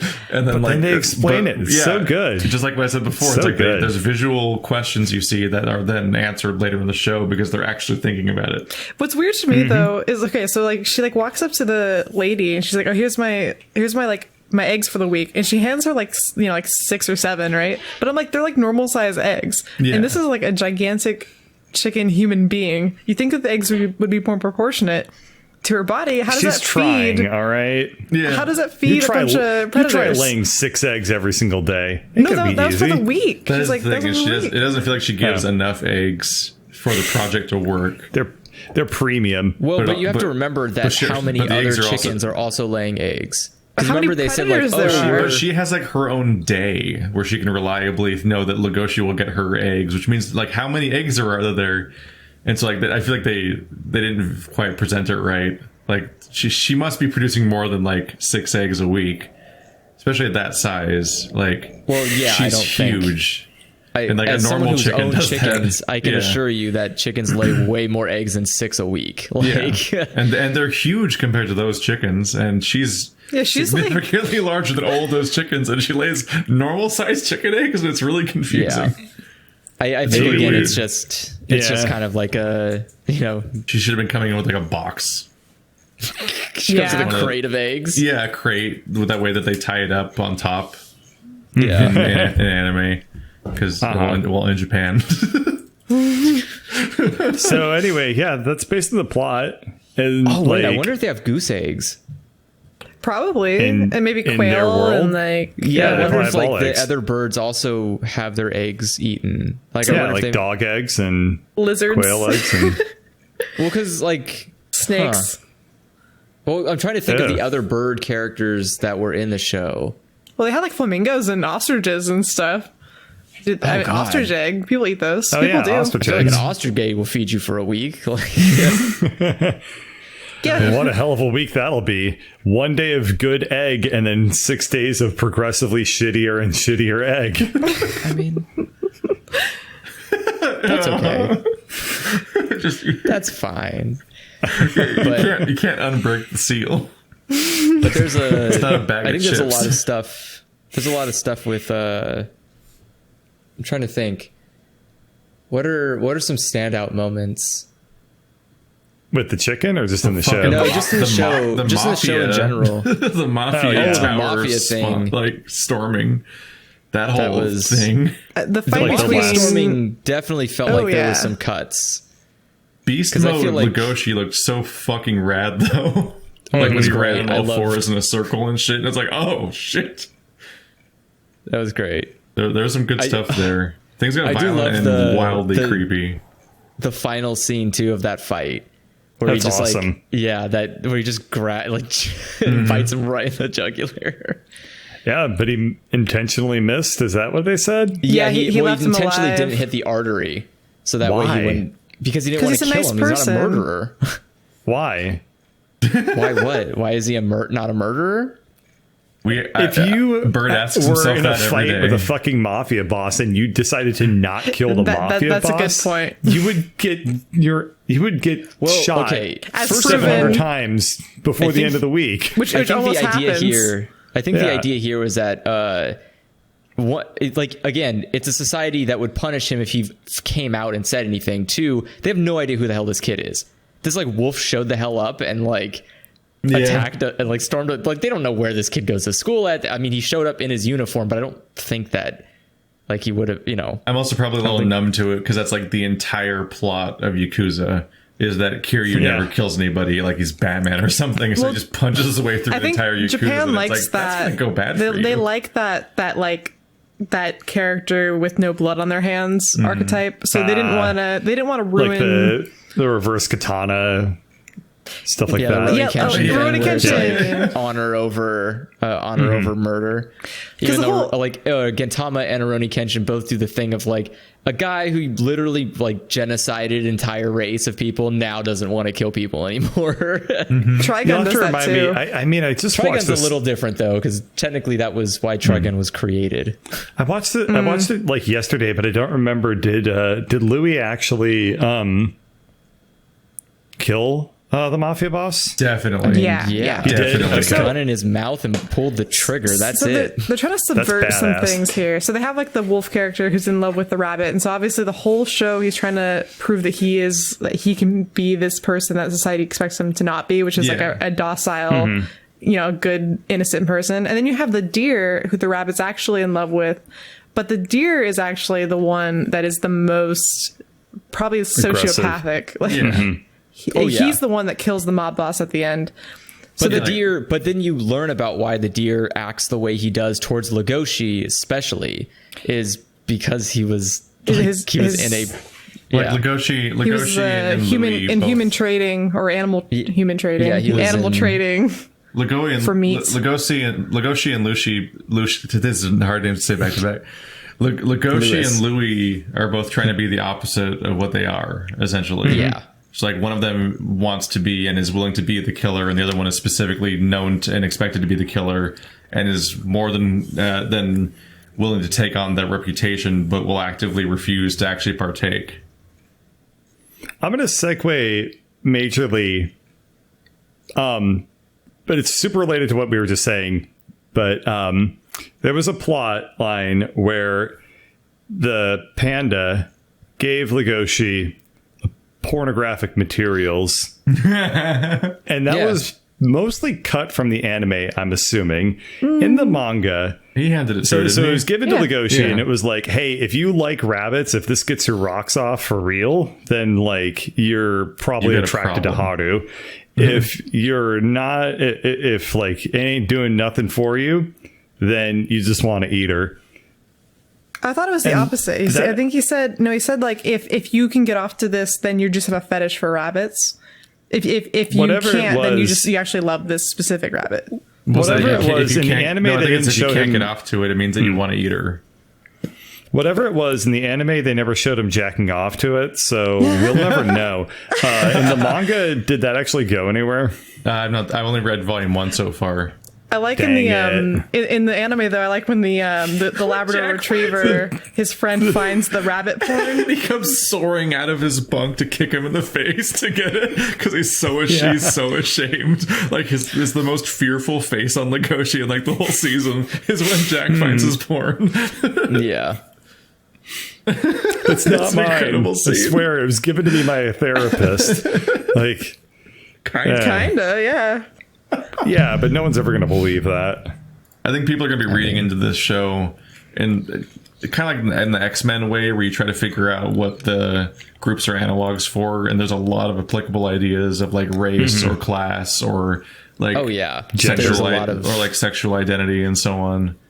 Like you can read a lot into the idea of like there's parallels to like the idea of like biracial couples when that's not accepted in your society and so on, and like the idea of fetishization or which stuff is taboo or not, and how arbitrary it can be. In the anime, they have a part where they're going to they have to stay at a hotel overnight, and the rabbit specifically mentions, they accept interspecies couples, which is unusual. And then you have the rabbit early on that's not Haru, the Harlequin rabbit that's pissed at Haru for sleeping with her boyfriend because she feels like they're obligated to be together as an endangered species. So a lot of people want to do like same species. Which is something that comes up twice.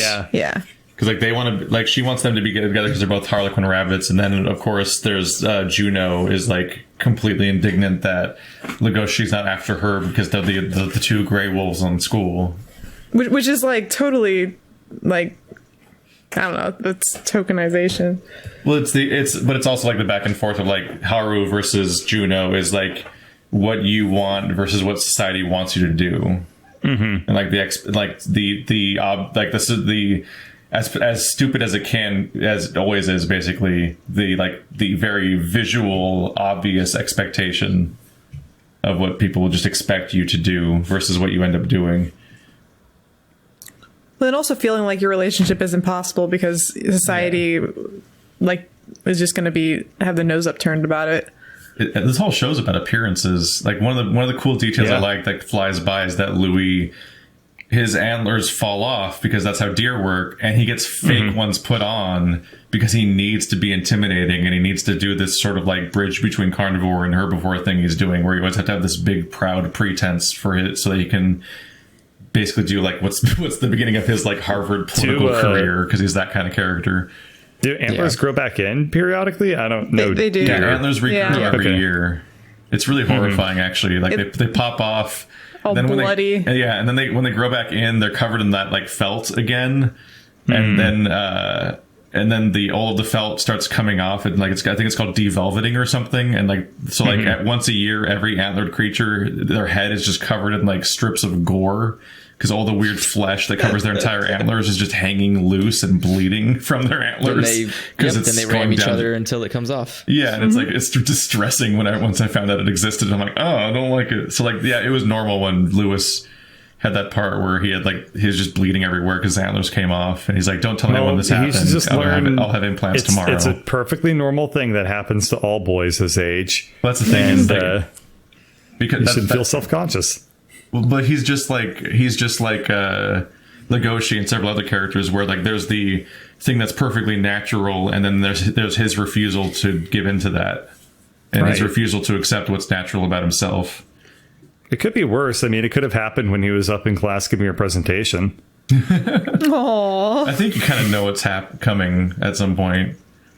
It's like like when your teeth get loose. It's like it's not like whoops, they just popped up, surprise. Yeah, I guess it is kind of like losing a baby tooth, a baby antler. I mean, I guess. That is funny, though, in some sense that, like, yeah, he gets, like, prosthetic antlers, which... Don't you think that would raise more questions? Do you think that other people would notice, like, hey, Louis' antlers are perma-antlers. They never go away. Seems rich. They're probably pretty... I mean, I would imagine this is a thing that other deers in society probably take into account and have solutions for. Yeah, you think that it's I think common this is a normal with other deers. thing. That actually would make a lot of sense. If he's constantly seeing with his antlers never coming off, it might just be part of his like narrative that surrounds him of his legend. Yeah, because he's trying to be a legend. Is maybe in deer culture in this world, it's considered like common to like put in fake antlers. Well, they obviously make Maybe that's them, an expectation. So I was thinking, like, if you're a cat, do they sell like hairball remedies? And like, if you're a chicken, do they sell like stuff for your plumage? I do want to hear like, all the really specific That's like products fascinating for their life. stuff. Because The I manga would does like have that. that. Yeah, I was reading the volume 1 of the manga, and specifically what stood out to me is near the end of the volume, their door is open, and the inside of the door in really thin font you can read, if your fur got wet in the rain, deodorize before you enter. Like, there's all these really specific logistical things you can see in the background. I'm like, oh, this is interesting. I like this. It's like non-stupid BoJack Horseman. I guess. What do you mean? People just fly by flapping their arms if they're a bird. yeah, I wonder if they make you want to be a bird in this society. I don't feel like birds have it bad. I like the hint of like, oh, we can't get our license to fly until we're I Yeah. was so confused. Yeah, they came was up with like great. you get your license to fly at some age, but I'm like, that eagle doesn't have any wings. I'm confused. He just stick his arms out. yeah, like the Also, guy who was licenses flying, to do. Isn't that Yeah. fucked up to have to require a license to do something that your body naturally already does? Maybe it's too Well, dangerous. I think it's to protect them, so Yeah. that way. Yeah, okay, that's exactly what the government would say. Yeah. Well, I mean, yeah, because otherwise you have a bunch of eagles flying into skyscrapers all the time, and that's probably not ideal for your economy. What confused me is the mailman okay, whatever. had wing arms, but the eagle didn't have wing arms. And I was like, does it grow in when you're 18? What the fuck? Like, how does this work? Something that stood out to me was there's a detail where technically they first meet during the near murder, but aside from that, the first time that Haru meets Legoshi, I guess from her perspective, it's the first time she met him at the time. She immediately tries to sleep with him. And it's revealed that, and she's like, I've never been with the predator this big before or anything like that, like all that stuff. But then, like a few episodes later, they establish that she's terrified. Like they establish at the lunchroom that she's terrified of him. Now, and for 1 second, I had the thought of like, why did you try to sleep with someone you're terrified of? I'm like, oh, they're trying to say something here. This is an intentional piece of commentary. Yeah. Wait, I mean, who hasn't tried to sleep with someone they're afraid of before? Very intentional gender commentary there about the like being afraid of someone but sleeping with them anyway and so on, and like almost like using that as like a safety mechanism, and potentially it's like a safety mechanism or something, like to negotiate. It's like, oh geez, Yeah. there's a subtle commentary on consent going on here. I'm So I not too bring my sure how knife on my subtle Tinder it date. is, Keith. No. Well, I mean, it's it is- subtle in that it's literally two separate plot points, several episodes apart from each other, that you have to connect on your own, as opposed to being I- exposition. I guess so. Yeah. The series is also written by a woman, so if anybody Yeah. understands the vulnerabilities of sex, it's probably going to be a woman. That is kind of a highlight. I mean, that's it written is by a woman? refreshing. Oh, Yeah. I think It it's is, I great. think- yeah. yeah. It I changes agree. how everything's framed in really specific Yeah, it's ways. not like Legoshi's not trying to succeed or be cool, or like he has to be the shonen example. He's just it's he's just a regular person dealing with regular problems. Yeah. Regular wolf boy problems. I'm sorry, we Yeah. just reached the you found my porn kick. This, what a visual. Everyone's done that once in their life. I'm You It's- found the porn kick. It's a common anime trope, actually. yeah. Yeah. It's such a I foreign think- experience. Isn't that a common just trope in general, though? I mean, Yeah. I think American Or players probably. have Maybe that. back in like the or, like, 50s parents when people walking actually in. had physical porn. But Yeah. we live in like The more modern thing is society. like parents now walking it's in because the- your door's not locked. It's the delete your search history yeah. meme. You found I my don't- porn folder. I'm not even. I would be less. I'm less scared of people finding porn and more scared of people walking in when I'm watching anime, because that's when people get the misunderstanding. At least porn you can explain. Anime you can't.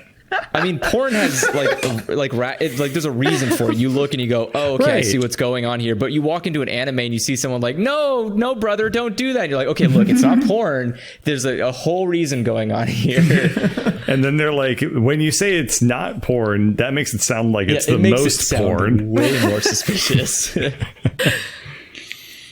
I have to drop off. I don't want to say that you need to stop talking without me or anything like that, but I do need to call it because I have gotten a work message, unfortunately, and just it's my fault. Go ahead and just send your file in, and I'll edit it in. All right. But we'll see if we find a natural conclusion soon. Yeah. Okay. Have fun concluding naturally without me. Yeah. Is there any final thing you wanted to throw in there? Nah, I'm good. All right. See you later. Bye. See you. See it. Bye. But not for you guys. I'm trapped here. No one ever gets to. No. I'm just kidding. A lot of us are currently stuck in a situation where work is always happening. For those of you at home, especially if you're not watching it when it's new, we're in the middle of the coronavirus situation. So like, Bird and Andrew are both working from home from their tech jobs, which means they're kind of always at work. Yay! It could strike at any moment. So things just happen. That's where we are. I will say, I think the romance plot in the show is taken fairly well. I don't feel like it's over the top, corny, or ham-fisted. Yeah. I think there were pretty good moments. Like I really like the moment when Legoshi goes out of his way to go find Haru when the lights turn out. Yeah. And then she ends up calling out Lewis's name. Oh, that broke. I was so upset. I reacted physically. I felt so bad. I was like, oh my man, I know the feel, but man. Come on, like you genuinely sense the conflict in both characters. But then he's like he stops for a second and he like gets over it and he's like, oh, I'm glad you're okay. I'm glad you're okay. Because he realizes like that's not the most important thing in this situation. It's that she's okay. Yeah. Which I thought was really touching. He also has kind of a moment of realization, like, it'd be silly to think otherwise. Like, and it really, I think my favorite part is that it comes to a head because you get that encounter. And then when it goes to the moment where it matters most, because, that's a reaction it shows that Legoshi immediately threw everything in the window because he wanted to make sure she was okay. Mm-hmm. Which is exactly how the season ends too. Exactly, which is showing, when it really is important, when she is literally going to die, it's only Legoshi that gives a shit. And that's the takeaway. Lewis comes in, but the implication is that he cares more about his personal appearance than saving her. Because if it was up to him, she would have been dead by the time he got there. Yeah. The Lewis storyline for me is the weirdest part of the whole show. Why? What, his? Yeah. Why? So everything about him being like pretty typical Japanese to me. Everything about him being the big class guy and the play and so on, perfect. All that stuff made sense to me. Him refusing to show weakness and like walking around on a broken leg until he passes out and so on. I'm like, okay, we got you. This is all good stuff. I like this character. Very typical high school kid. His backstory though, he basically vanishes. He barely does anything in the show for a couple episodes. Then his backstory gets established and it's like almost cartoonishly dark to the point where like there's that weird part where like his new adopted father throws him into a weird room of carnivores with a knife. And I'm like, that was a little hard for me to understand. Wait, what the fuck's happening? And then he vanishes from the show again kind of for a while and then shows up in the final scene to just like Deus Ex Machina appear in the middle of the room and shoot the mafia guy. He showed up before that because they have to establish the fact he learns that his rabbit love interest, who's not public with him because of appearances, is in trouble. But he decides to basically delay saving her to not ruin the festivities, because that's what a Beastar would do, because the public comes first and not his personal interest. He was convinced by the lion to keep up appearances. I think the text was that he was convinced to completely abandon her to die essentially at that point. Well, but he doesn't. Yeah, and he wasn't planning on doing anything about it. But it was the lion told him that if he went, then then it would ruin his reputation. But if he didn't, then he would remove his past. Yeah. And so he gave him the ultimatum of like, look, don't do anything. Don't talk about it. We just let this all slide. This is how society runs. Like made the guy who was already the creepiest character became even more the creepiest character at that moment. But it's just the way that Legoshi just like almost like materializes on the top floor, shoots the guy in the head, and then laughs maniacally, and it's like, come at Legoshi. Oh, sorry. Lewis shoots the guy in the head, then just like laughs maniacally and like, come at me, bro. And then the season ends. I'm like, yeah. I just feel like there's like of all the plots in the entire season, specifically that part, like his backstory followed by his bizarre the biggest conclusion. shonen part I've ever seen. Yeah, where I was like, Sasuke has appeared. Like, it was so odd. As like a connoisseur of this romance anime stuff, I've seen this before. This has happened before where the other person shows up a minute too late, but they kind of like silently accept defeat. But the implication was that they do care because they showed up. The other guy shows up first because he's more passionate. It was so that actually happens a lot. That happens a lot. There's some things in here that happen a lot. I haven't like had a good experience with this kind of sappy nonsense in a while. So this kind of this, like I said, this tickled me. I had a good time. The sides difference is really cute, and the the whole sex scene is great. Yeah, I guess it's not really a sex scene, but the whole hotel scene is great. And then the implication of like, how is this going to work exactly? Oh, we're coming up on a good scene right now, actually, because we're just sitting here and the show's running now. And we hit the part with the subway where they get into a disagreement, but because they're getting a public disagreement, it leads to like the crowd turning on Legoshi because of their prejudice and assumption.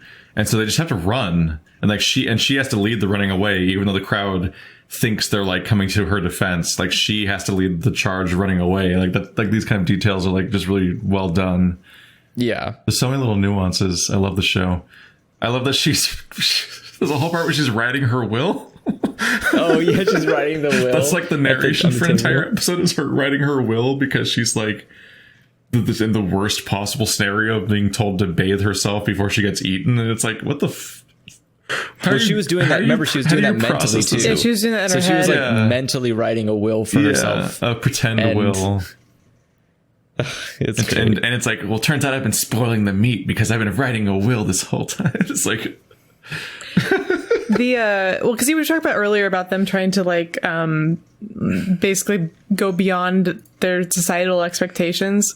Haru's one of those too, because she wants to be in charge of her life and powerful, which is why she likes having sex, because she feels like she's taking control of her life. Yeah, that's a really common thing that happens to real people. Implication too. Well, she talked about how not the part that she's like free or like with that. I mean specifically the intro, like her first encounter has like an undertone of like because like it would have been years ago probably, so she was even younger, and I think she might be only like a year older than Legoshi, so she would have been definitely underage, and the torso you see on screen is like. No, it was a rabbit. It definitely does not seem to be her age at all. No, it was a rabbit. It was a rabbit, and they show him confessing to her at school. So they were in school together. Wasn't there a scene of like a weird wrinkly belly of like an old elderly man? It's not. No, it was just an animal. I think it's just an animal that was a different shape. I don't think it was implied. What?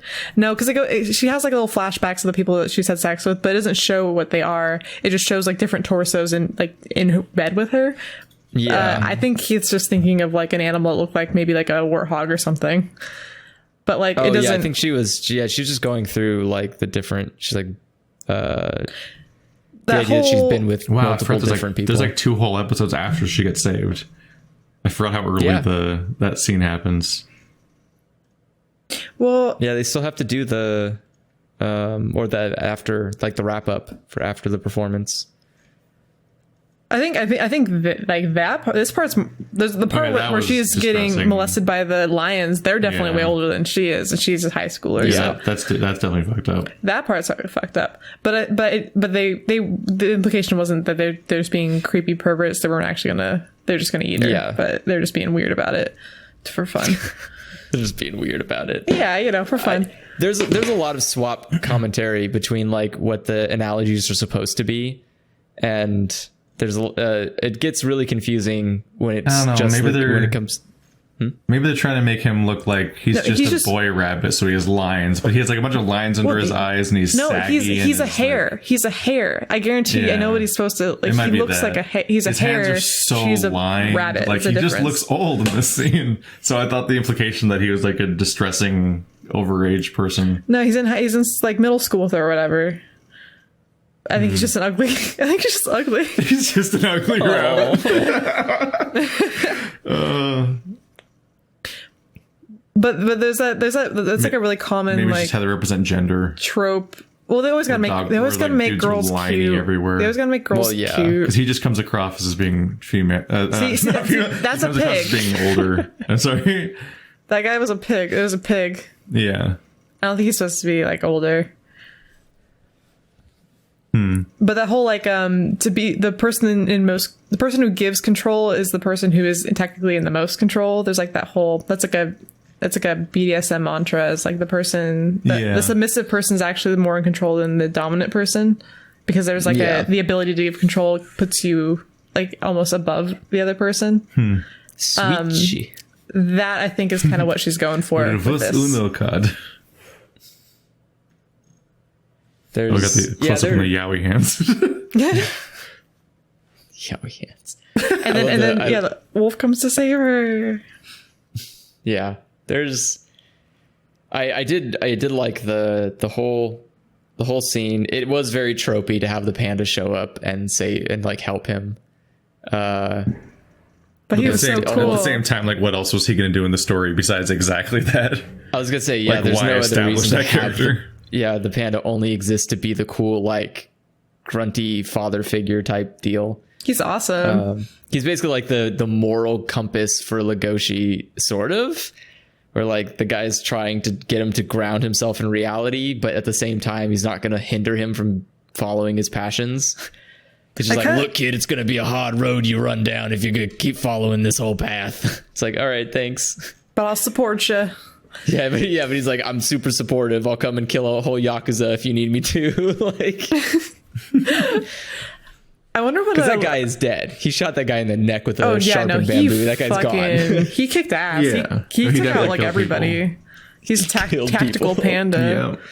Oh, they're dead. They're definitely dead.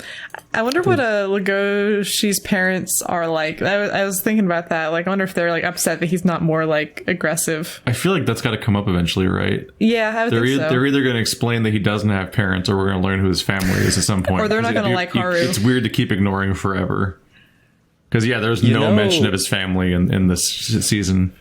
Yeah, you know what? Actually, I feel like the deer is the only one we get a look at their family. And it's also not his family. Yeah, but it's also not his family. It's just some guy that adopted him. Which is unexpected. Technically, it's a guy who paid money to buy him from a meat market. And not the other one, which I thought was funny, because there was two there, and he only buys the one. Yeah. Which is Lewis. He originally didn't even buy Lewis. He bought the other one. And Lewis saved him because he thought he was getting bought to get eten, because that's all he knows. Which is fucked up, because Lewis was trying to save someone and that person got screwed over, basically. Yeah. Because they definitely got eaten. They're just gone now. We don't talk about that, Keith. Only good feelings in Beastars. There's a lot of bad feelings in Beastars. There's a lot of bad feelings in Beastars. Which is good. Yeah. There's so much of the show that just goes into like the painstaking emotional animation of Legoshi. I love Juno's. I'm just watching this speech. animation. It's like great. I love Juno's speech at the festival where she's like, Legoshi saved a herbivore from being eaten, and it was like, this is not. She's this is taking that moment to specifically separate him from the exact herbivore. I got salty. I was like, that bitch. Yeah, that bitch. Them's fighting words. Juno's the worst character. I love it. Juno's such a necessary character. Yeah. It's great. See, that's a trope too. That there's always the rival girl who feels like she's the one that everyone thinks is more attractive and better suited for the main character, but she's the one who's like, who doesn't even remotely understand the character. Yeah, he always goes for like, she's always like, why is he with her? I'm the beautiful one. I'm the one he's supposed to be with. You know, I'm suited for him, and this person's not. She's like, this she's animation plain or something. Sorry, we're at the confession. We're at the Love Hotel confession where the mirror is the scene from earlier in the season. And it's like, this is so fucking good. Yeah. I love the visual storytelling in this show so much. Oh yeah, it had phenomenal visual storytelling. I love this. I love the little details too, like when he sits on the bed and she just goes flying. Yeah. And he's like, oh yeah. There's the size. Yeah, the size and the difference. Weird details, like they're gonna have to explain more later. The detail of like they almost have sex and she just like dives into his mouth. Yeah, she tried crawling into his mouth. It's like, for me, daddy. Well, she just claims it's like this is supposed to be our natural state.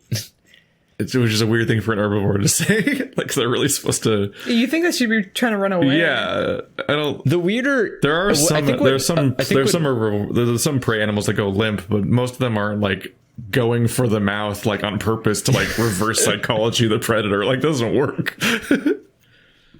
Yeah, well, I don't know. Actually, I've never seen what happens if you put a passive wolf and a aggressive rabbit in the same room. They'll just jump in. Yeah, the rabbit's just like, get it over with. Come on, man up. Come on, I dare you. People are watching. You're embarrassing me. She's trying to fulfill her purpose. You know why they put us in this room. I'm the key. You're the lock. We're perfect. Well, it's so strange. It's there are some questions I ask, but there's a lot of, I think it has a lot of fun with its dynamic, and I think it takes it in ways that I wish Zootopia actually did. I don't think Zootopia could get away with a lot of this. There's some raunchy, but I think like Zootopia Zootopia definitely copped out on a lot of hard thinking questions. Yeah, where they're just like, only one of them was a bad guy. And I was like, oh, come on. There's a whole fucking society of predators. Get this shit out of here. There's no Disney magic. You just save the world because one bad guy existed. Like, well, the difference between the two is that in Beastars, the predator's instinct to hunt is real. Whereas in Zootopia, it's no longer true anymore. Yeah, once upon a time, there was a predator versus herbivore thing like generations and generations ago, but nowadays they just are all people. So so more explicitly, Zootopia gets to be a direct analog to race when it comes to prejudice, because the entire idea of one group being inferior or aggressive or dangerous was propaganda, essentially, which they specifically set up during the whole like part where Judy does a press conference. She specifically falls into insidious real life rhetoric that marginalizes groups in real life, and it's like they're able to be more direct with the analog because they don't do the fucked up thing that X-Men does, where the marginalized group is genuinely dangerous and that people have reason to be afraid of them, which is what happens in X-Men all the time, where it's like, it's code for LGBT people or whatever, but also like they can blow up a city with their mind. And it's like, also one of them nukes a school with children in it. Because if you make them genuinely powerful or dangerous instead of just different or just seen as different, then the analog gets really messed up. Which like J.K. Rowling really fucked this up by being like by saying that lycanthropy was an analog for gay people.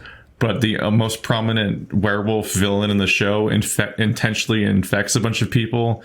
And like, oh no, it wasn't just gay people. She said that lycanthropy was supposed to be an analog for HIV.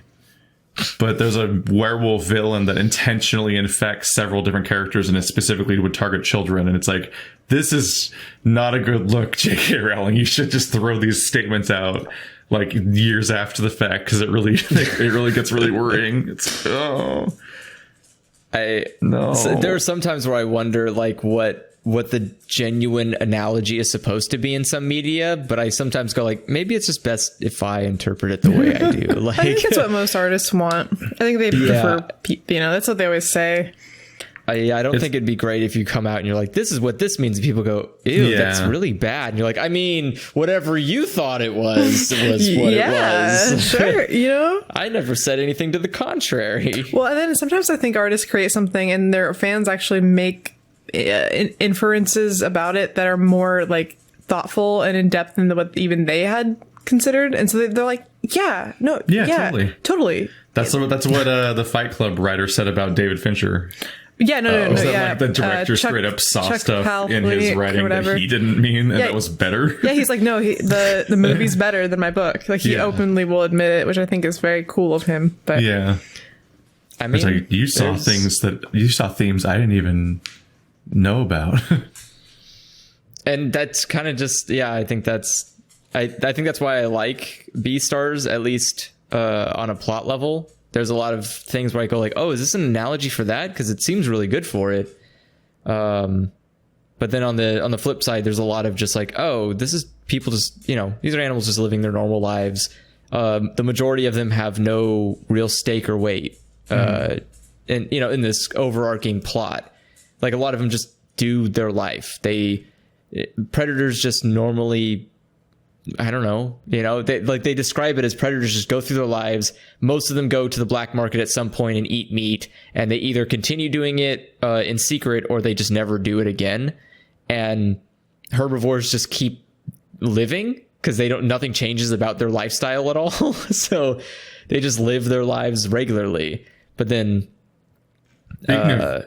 Speaking of visual storytelling, by the way, we just saw the scene where Legoshi is in the Love Hotel. His entire back is covered in those giant scars. And he's just rocking back and forth, hiding his boner face down on the bed. And it's like, there's like 17 elements reestablishing his own submissiveness, basically. We're like, it's just like this. It's so fucking awkward. But there's so, like, everything from his behavior to what he's wearing to like the bruises and the scars and everything are all the specific, like, it's literally the series of effects on his body that his own behavior is taken all in one scene. And it's just like, it's pitiful, but it's also like what his character is. And you're just like, oh, he's an awkward guy. This is where the events of the season brought you. Like, just rocking back and forth, hiding your boner, laying face down, exposing your giant ass back scars you got because of the tiger. And it's like, all right. The most scarring thing of the whole season was the tiger, not even the mafia. Yeah, I'm surprised he didn't retain any scars, even though he was like bandaged up. Yeah. He was able to avoid the one gun. Tiger went out of his way to like purposefully mark him forever. Asshole. Yeah, the tiger's a jerk. But I mean, that's obvious. He's a big asshole. I'm trying to think. I appreciate that we never saw full nudity. Got real close. Got very close. Several times. That would be kind of hard, I think, to do. Like, well, that's why I was like glad they didn't, because I didn't want to have to think about it. We get a straight down the pants camera angle, like in episode 3. Yeah, but he's also just like so furry that you can't see it. Yeah, and they show her like the people that she's had sex with before. They show a rabbit that's technically topless, not wearing any clothing, but he just has a like montage of them. He just has like a bulge, so I guess the implication is that they can tuck it away like actual animals can. I'm not sure. I think it's just out of frame. No, the rabbit, that hair. Oh, you mean when he's like over her? Well, no, yeah, and then they have them standing next to each other, like torso to torso. Yeah, and he just has a crotch bulge like a Ken doll. I mean, I would imagine physiology is probably similar. But I think it would be difficult to represent rabbit titties. Like, I'm not sure if they be furry. Like, I don't know how you do it. Well, and again, a lot of animals have more than two. Most animals do nipples, because it's not efficient to feed a lot of animals with only 2 nipples. So, like, the idea that a rabbit only has 2 boobs is like, what? Wait, us humans are stupid. Yeah, well, we also can only give generally we only give birth to one thing at a time. Where like a cat is like, here's 15 of them, enjoy, and you're like, fuck. Oh, what? No. Maybe I'll remember 3 of them. The other one will be food. So I don't know. It's weird. Like, also the idea of the irony of a chicken girl having boobs, and it's like that's because she's not a mammal. Like it doesn't have tits. Like it doesn't. That's how this works. Yeah. It's The mammals are supposed to have breasts. There's obviously the you gotta, I don't know, you gotta appease the furry fans. I only realized as a result of the manga that the pelican is he's the president of the drama club. He's not a teacher. Yeah, in the anime they make him look old, like he's a teacher, but he's actually just a student. Yeah, I thought he was a teacher. I think they misunderstood. I think they either changed that on purpose or they misunderstood greatly. Come to think of it, wait. Or as a pelican, just inherently, he looks like he's all wrinkly looking. Teachers in the show? No. Is the baboon even a teacher? The baboon is Is that the only staff member we meet? She's a house mother lady. Yeah, she's technically a den or whatever they call it. A dormitory. What do they call that? It's like dormitory something. It's weird that I'm this far in and I'm just thinking about now that like it's set in a school and you never even really see a class. Or everyone knows all the good high school anime have no teachers in them. The drama and garden clubs it doesn't matter. No staff. No, and the only scene that takes place in a classroom is Legoshi eating an egg sandwich. But I guess the question too is like, what would a teacher bring in terms of relevancy to the story? Yeah, you don't need it. No, you don't. No, it'd be boring. You don't need it. It's more I just kind of expect certain characters to be like back and forth at each other, like sort of semi-subtly, like in a classroom when they're not supposed to be. Did you do your math homework? Yeah. Or just kind of going back and forth about like, oh, that thing that happened or whatever. Like it's excuses to get specific characters alone in a room without all the other characters because they're like in a class sitting next to each other.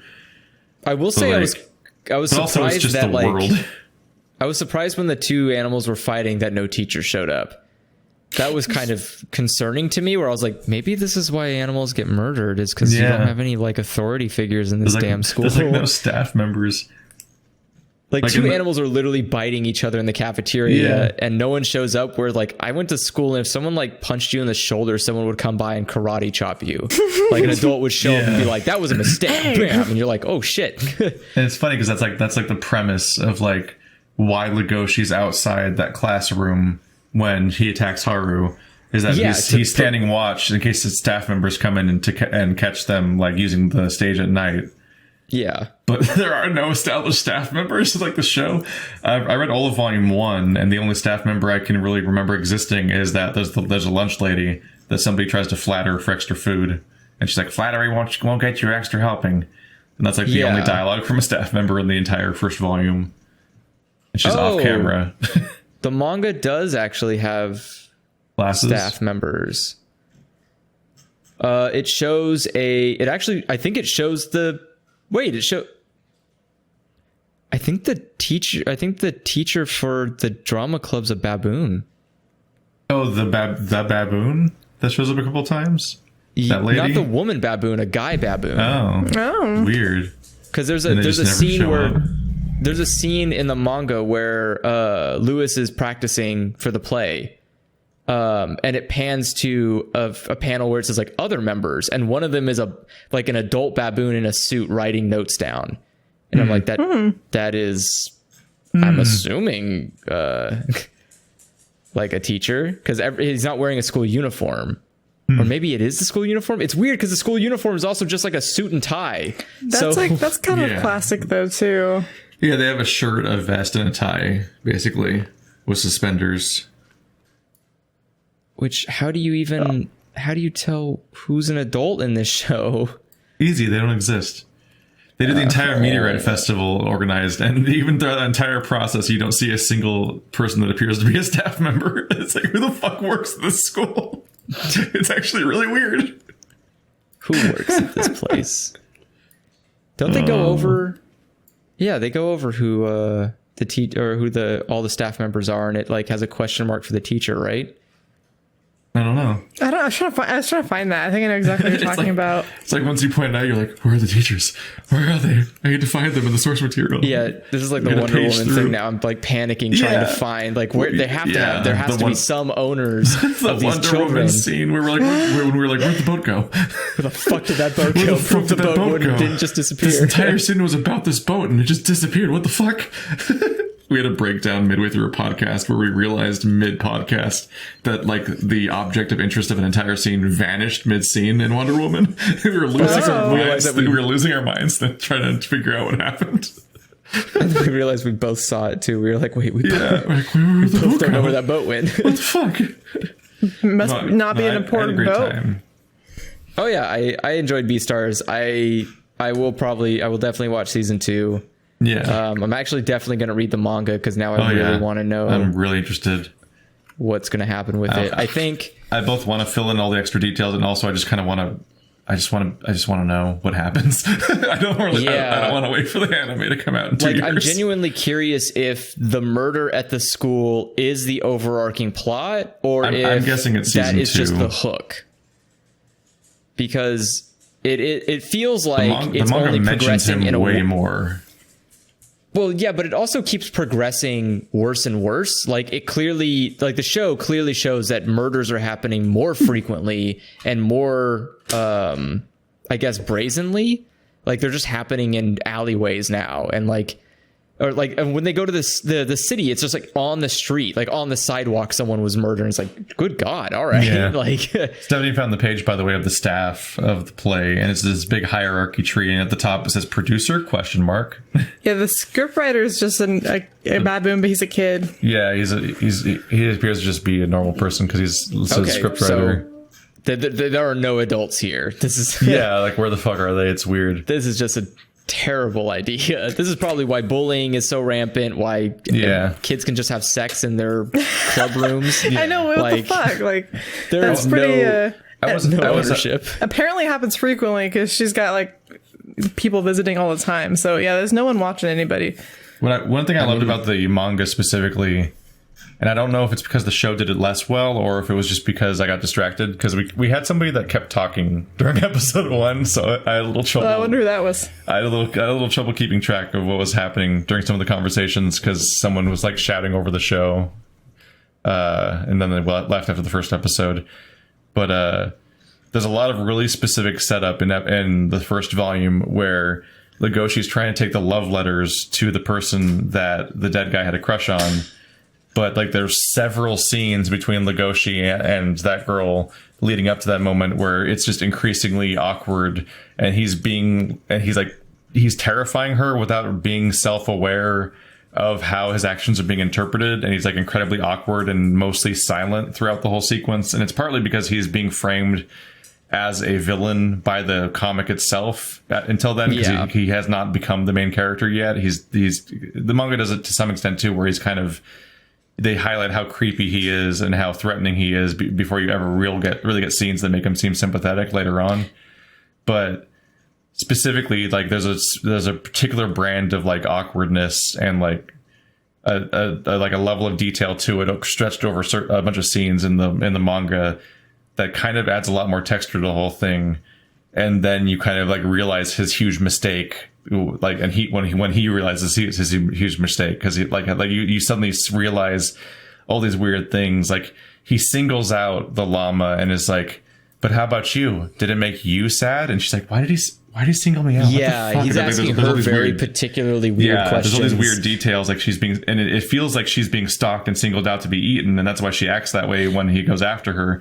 But then you realize finally, it's like, oh, it's because he literally knew that there were love letters to her that he was going to deliver from the victim, and that's why he had like specific interest in these things, but was being horribly vague about the whole thing. He was just being super awkward. Yeah, and he also specifically takes the blame of like, no, I was weird and creepy, but don't explain to everybody why I was like that now that you know, because I don't want to embarrass the dead guy and have his secret be out, because that's why he specifically waited for her to be alone, is because he wanted to be just a secret between them and not to be gossiped about. Do you remember me telling you that story about the time I was in the Starbucks and it was like at night, and then I walked out in the parking lot. There was a guy standing by my car. What?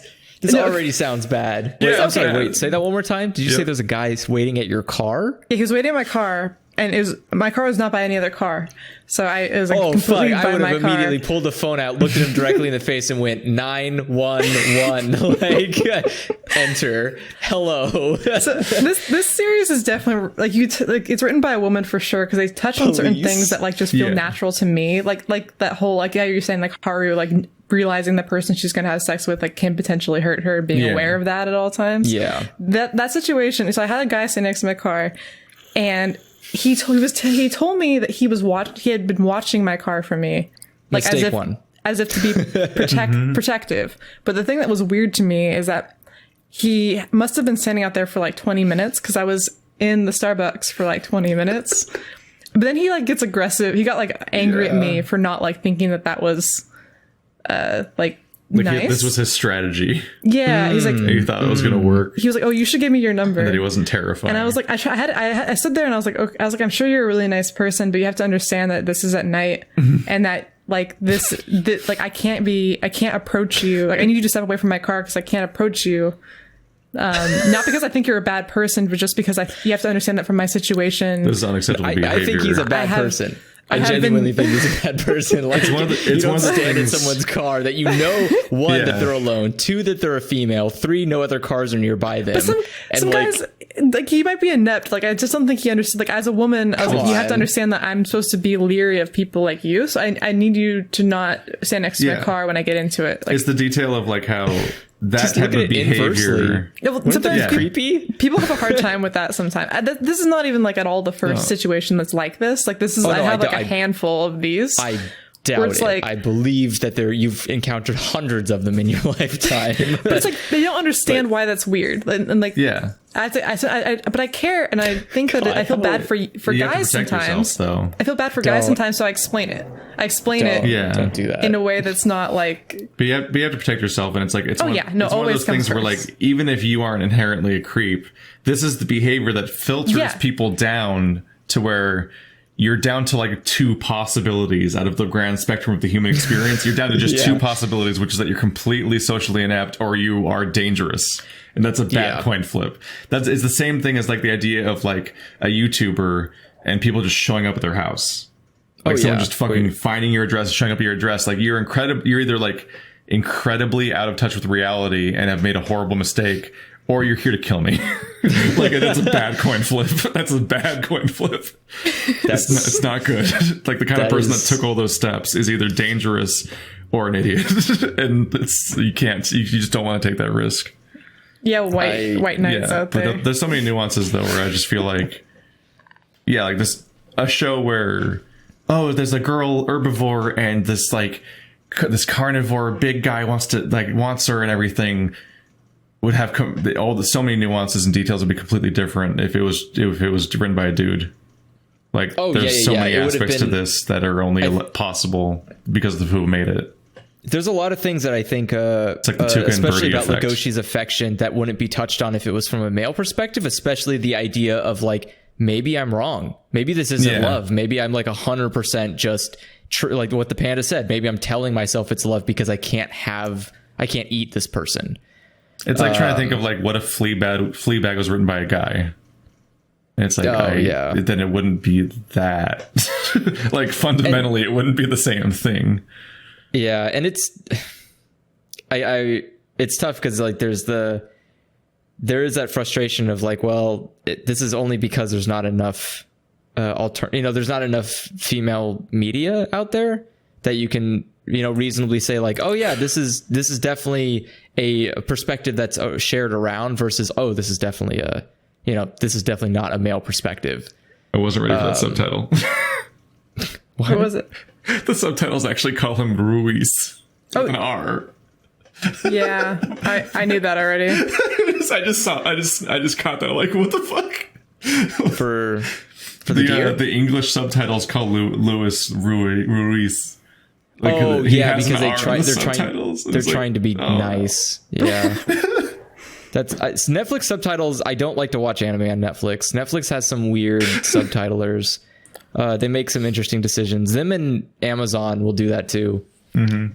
It'll just be like, "What? Why did you do that?" I've literally seen. There are some subtitles in Netflix where they will just put the Japanese word in subtitles. I'm like, what? Wait, what? Yeah, that doesn't work. I was like, That's like a fan translation. Purpose. It's like I That's like a specifically fucking asked fan for, sub. Yeah. Which again, Kikaku means plan. I kind of miss translator notes. Well, according to Kikaku. Netflix doesn't really do translator notes. I'm used to like fanlations, like the scans where they translate it themselves. I used to read those all the time, and so I like when people like will add in the context of like a specific joke, because there's like no way to fucking translate it. They'll be like, so this sounds like this in Japan, but like it doesn't really work well in English. I didn't know how to translate it, and I'm like, I know. Really hate like One Piece in particular is an anime that has so many language related jokes. Yeah. And like the first, like you just have to replace it with a different joke. That's the only option. I think like the first 100 volumes of One Piece just don't give a shit about translator notes. They just don't try to tell you what's going on, and it's infuriating to read. Where you're just like, why is this funny? It's the zero nothing escape funny problem. about this. Yeah. Like we were playing Zero Escape for dozens of hours. There's all these moments where like someone would say a certain thing, and then the rest of the cast would react to them a certain way that implied that was what the show, what the game considered to be like a comedy moment. And we were just like, that was just a normal sentence. We have no fucking clue. Why is everyone acting weird now that he just said a normal sentence? And it's because they couldn't translate the joke, but they also didn't try, and also didn't do the Yakuza thing, because Yakuza just replaces jokes. Well, like if the joke can't be translated, you just write a new joke. Yeah, but they kept the reactions in, but they didn't keep the joke. So it was like, what are they doing? Why is everyone acting like an alien? Well, and for me, I'm trying to back in Zero Escape, that was like every 20 fucking minutes. It was the worst. Yeah. But like I was trying to like compile I was trying to see what the line was, and trying to see what the Japanese equivalent would have been to see what the joke would have been. Andrew's trying but to it doesn't work. Andrew's trying to reverse translate the jokes to figure out if they made sense in Japanese from what he can think of and so on, which is incredible. I was so mad. It's just such a bad translation. But that happens often. But no, we're the only people that don't like it. Everyone loves that. It's the best thing ever. Yeah. We just take it too seriously. How dare us read? Yeah, how dare you guys? If we just played it like normal. Quality. Well, you and I, Keith, were watching Paranoia Agent, and there was that part. We had a moment. There was that part where like somebody does a hand gesture, and we didn't know what the hand gesture meant. Yeah. Like which hand gesture? I don't know. It's a part where they're talking about being a crooked cop. They're like, "Oh, did you get in trouble for this?" And then he does like a he does like a gesture with his hands. And he was like, "No, never." And he's like, "Oh, damn! I thought we might have had something in common." I'm like, "What?" And we both were like, we were both really concerned about what. It was like he put both of his hands up near his face, like kind of palms down, like a chipmunk. You know what I mean? I think they're trying to do like he put cute his, girl, like you slept with someone. It was like a cute gesture, like he smiled and put his hands together near his neck, whereas they're with the fingers pointing down. If you know what I mean, like a little cat paws. like a girl, like what a girl would do, and she'd be cute, like meow, like the cat paw gesture, and in front of his in front of his chin with both of his hands, and then he's put a smile on. I'm like, the fuck does that mean? He looks at me and he's like, was he a pedophile? Because I was like, is that what you're implying? It's like, and then he says, "Oh, I thought we might have something in common." I'm like, what the fuck does that mean? But then you find out guy a pedophile. But then you find out later he was a burglar, and I'm like, oh, so no, we were completely reading the scene wrong, and I have no idea what's happening. And I think it's something about like chase and tail or something. Yeah. Well, because like in Japanese, in Japanese, if you're trying to say fuck somebody, you do you make your hand into a fist, and then you put your thumb through your fingers. I'm gonna Google like your Japanese thief gesture. I don't think it's gonna. I don't think you're gonna. You're not gonna find that. Is there like a gesture that represents thief? No, because like maybe he was like miming being a prototypical thief, because that's what he was a burglar. they later show like the people, little burglars with like the black ninja costume and like the green bag with swirls on it, the burlap sack they carry around. Oh yeah. Typical. And because they always are holding their hands near their neck to hold the burlap sack that's attached to their head. So maybe that's the gesture he was doing. It's him holding the bag. That's a gesture for stealing. That might have been it. I might have decoded it. Yeah, that's the idea. Sorry, I was thinking they were holding I thought the fingers were pointed out towards the person. I thought they were too. We might have been. Yeah, we might have been like. Because if the fingers are pointed to their neck, then look forward to our paranoia. Look forward to Paranoia Agent podcast like next week or something. Yeah, so fist under your chin is like that's thieving. Whenever people get cut up. Well, because the idea is you have to hold the bag. So in order to hold the bag, you have to hold it by your neck. So if the fingers are pointed towards your neck, then you're holding something. But if they're pointed out, then you're being cute. So the idea is like that would be a gesture of like, I would imagine innocence. It was just one of those moments where both people were talking and both seemed to understand what he meant. And we were like, we're missing something. Like somehow that was an acceptable enough gesture that the other guy also instantly knew what he meant. And I'm like, the fuck? What just happened? Because I can't tell. It's interesting. Cultural differences and all that stuff. Yeah. That's why I like watching anime. You learn a lot. Yeah. That's very true. You do somehow. It is the greatest commercialized culture is Japanese culture. Speaking of tropes, what a go-to example of the idea that like, it's okay, Legoshi, you won't even have to act because we're just going to actually fight. Oh yeah. Like that's often like the thing like, oh, we need a replacement. Don't worry, you won't have to act. You just do it for real or something. It's like they just actually fight on stage and that's the acting. The plot of that play had to be completely lost at that point because like then another Adler comes in because it was like a fake Adler and you're like, what the fuck? The audience can't understand what's happening at this point. And then it just ended. The play just ended, I think. You're like, what the fuck? This can't be acceptable. And I guess they were bored, so anything works at this point, but geez. But technically the first play went without a hitch. So that's all that matters. They did one successful play. Yeah. Although aren't plays supposed to run for like weeks? Which you did on a broken leg. If it's at a cultural festival, no, you would just do it. Normally you just do it for like a day. I thought it was just like a school. Don't school plays like run for weeks? But I think school play. Well, do they? I thought school plays are just one day. I thought school plays were just one. I don't know. I'm not sure. I never went to a school play. I've also never been to a school play. I was in the drama club for like a week. Wow. I pretty much just helped build the haunted house. Aww. And then left. Think I joined. I was like, I don't like these people. And I don't want to be involved in this. Yeah, I don't think I was ever part of a club. I joined 0 clubs in high school. I think that's the only club I joined for a moment. Oh, that's not true. I was part of the going home club. What the fuck does that mean?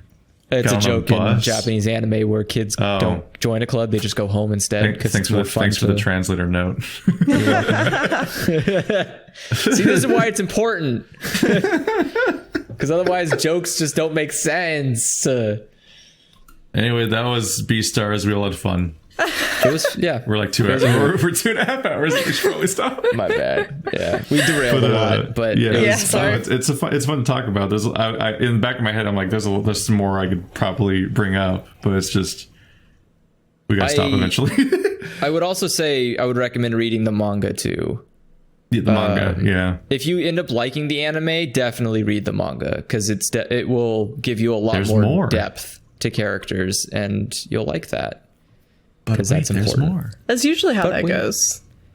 Usually. Yeah, you'll get rare instances like Brotherhood, like Fullmetal Alchemist Brotherhood, or like even One Piece. Brotherhood's iffy because Brotherhood raced through the first like third of its run, like it was in a hurry and just skipped over a bunch of shit.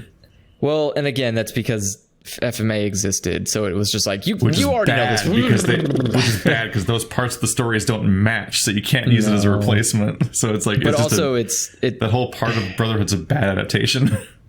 Yeah, it was not a great decision. No. But the second half is the most solid it could possibly be, full of character and emotion and doki dokis. Oh, Doki Dokis. All the Doki Dokis. There's going to be a lot of Doki Dokis in upcoming seasons. The question is whether it's going to be sex scenes or still beating hearts ripped from chests. Both, Probably please. both. Why both, not both? please. At the same time, please. At the same time. when is that going to be made? Somebody make me that, please. I'm sure there's It would already... appeal to only me. But ripping your heart out and... Like, do you have to eat it too? I want a praying mantis character. Whose heart? I want a praying mantis character heart? in this show to show The up, person's and heart that you're then ripping out. they have sex and then rip out the heart while they're having sex and then eat it. Oh God. Next season, A lot. coming up. Praying mantis. I'm gonna Beastar. I'll write the author. I'll say, where are the there bugs? Their bugs are in the little tank. They're not. Yeah, they don't have any bugs. They don't have fish. The Don't only talk about bug fish. character in this show dies.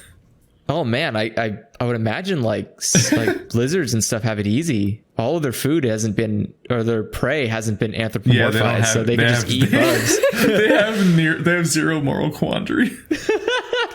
They just eat the bugs because they're still bugs. I wonder. Lizards have all the privilege in this society. They're real lucky. They have to eat a lot more bugs though. They make They're a zero lot changes to bigger. their A lot of bugs. lifestyle. They have to eat a lot of Yeah, how bugs much because bugs does they're an real. iguana they're boy real have to big. eat? Yeah, because there is an iguana guy in the photography club. How many bugs would a human being have to eat to sustain itself? I don't know. We should ask Snowpiercer Delicious. to see if Bong Joon-ho answered that question when he was researching Snowpiercer. Gross. Some people eat bug bars already, I think, right? I'd be down. Yeah. Anyway, thanks for watching. Like always, guys. See you guys next time. Bye. Bye.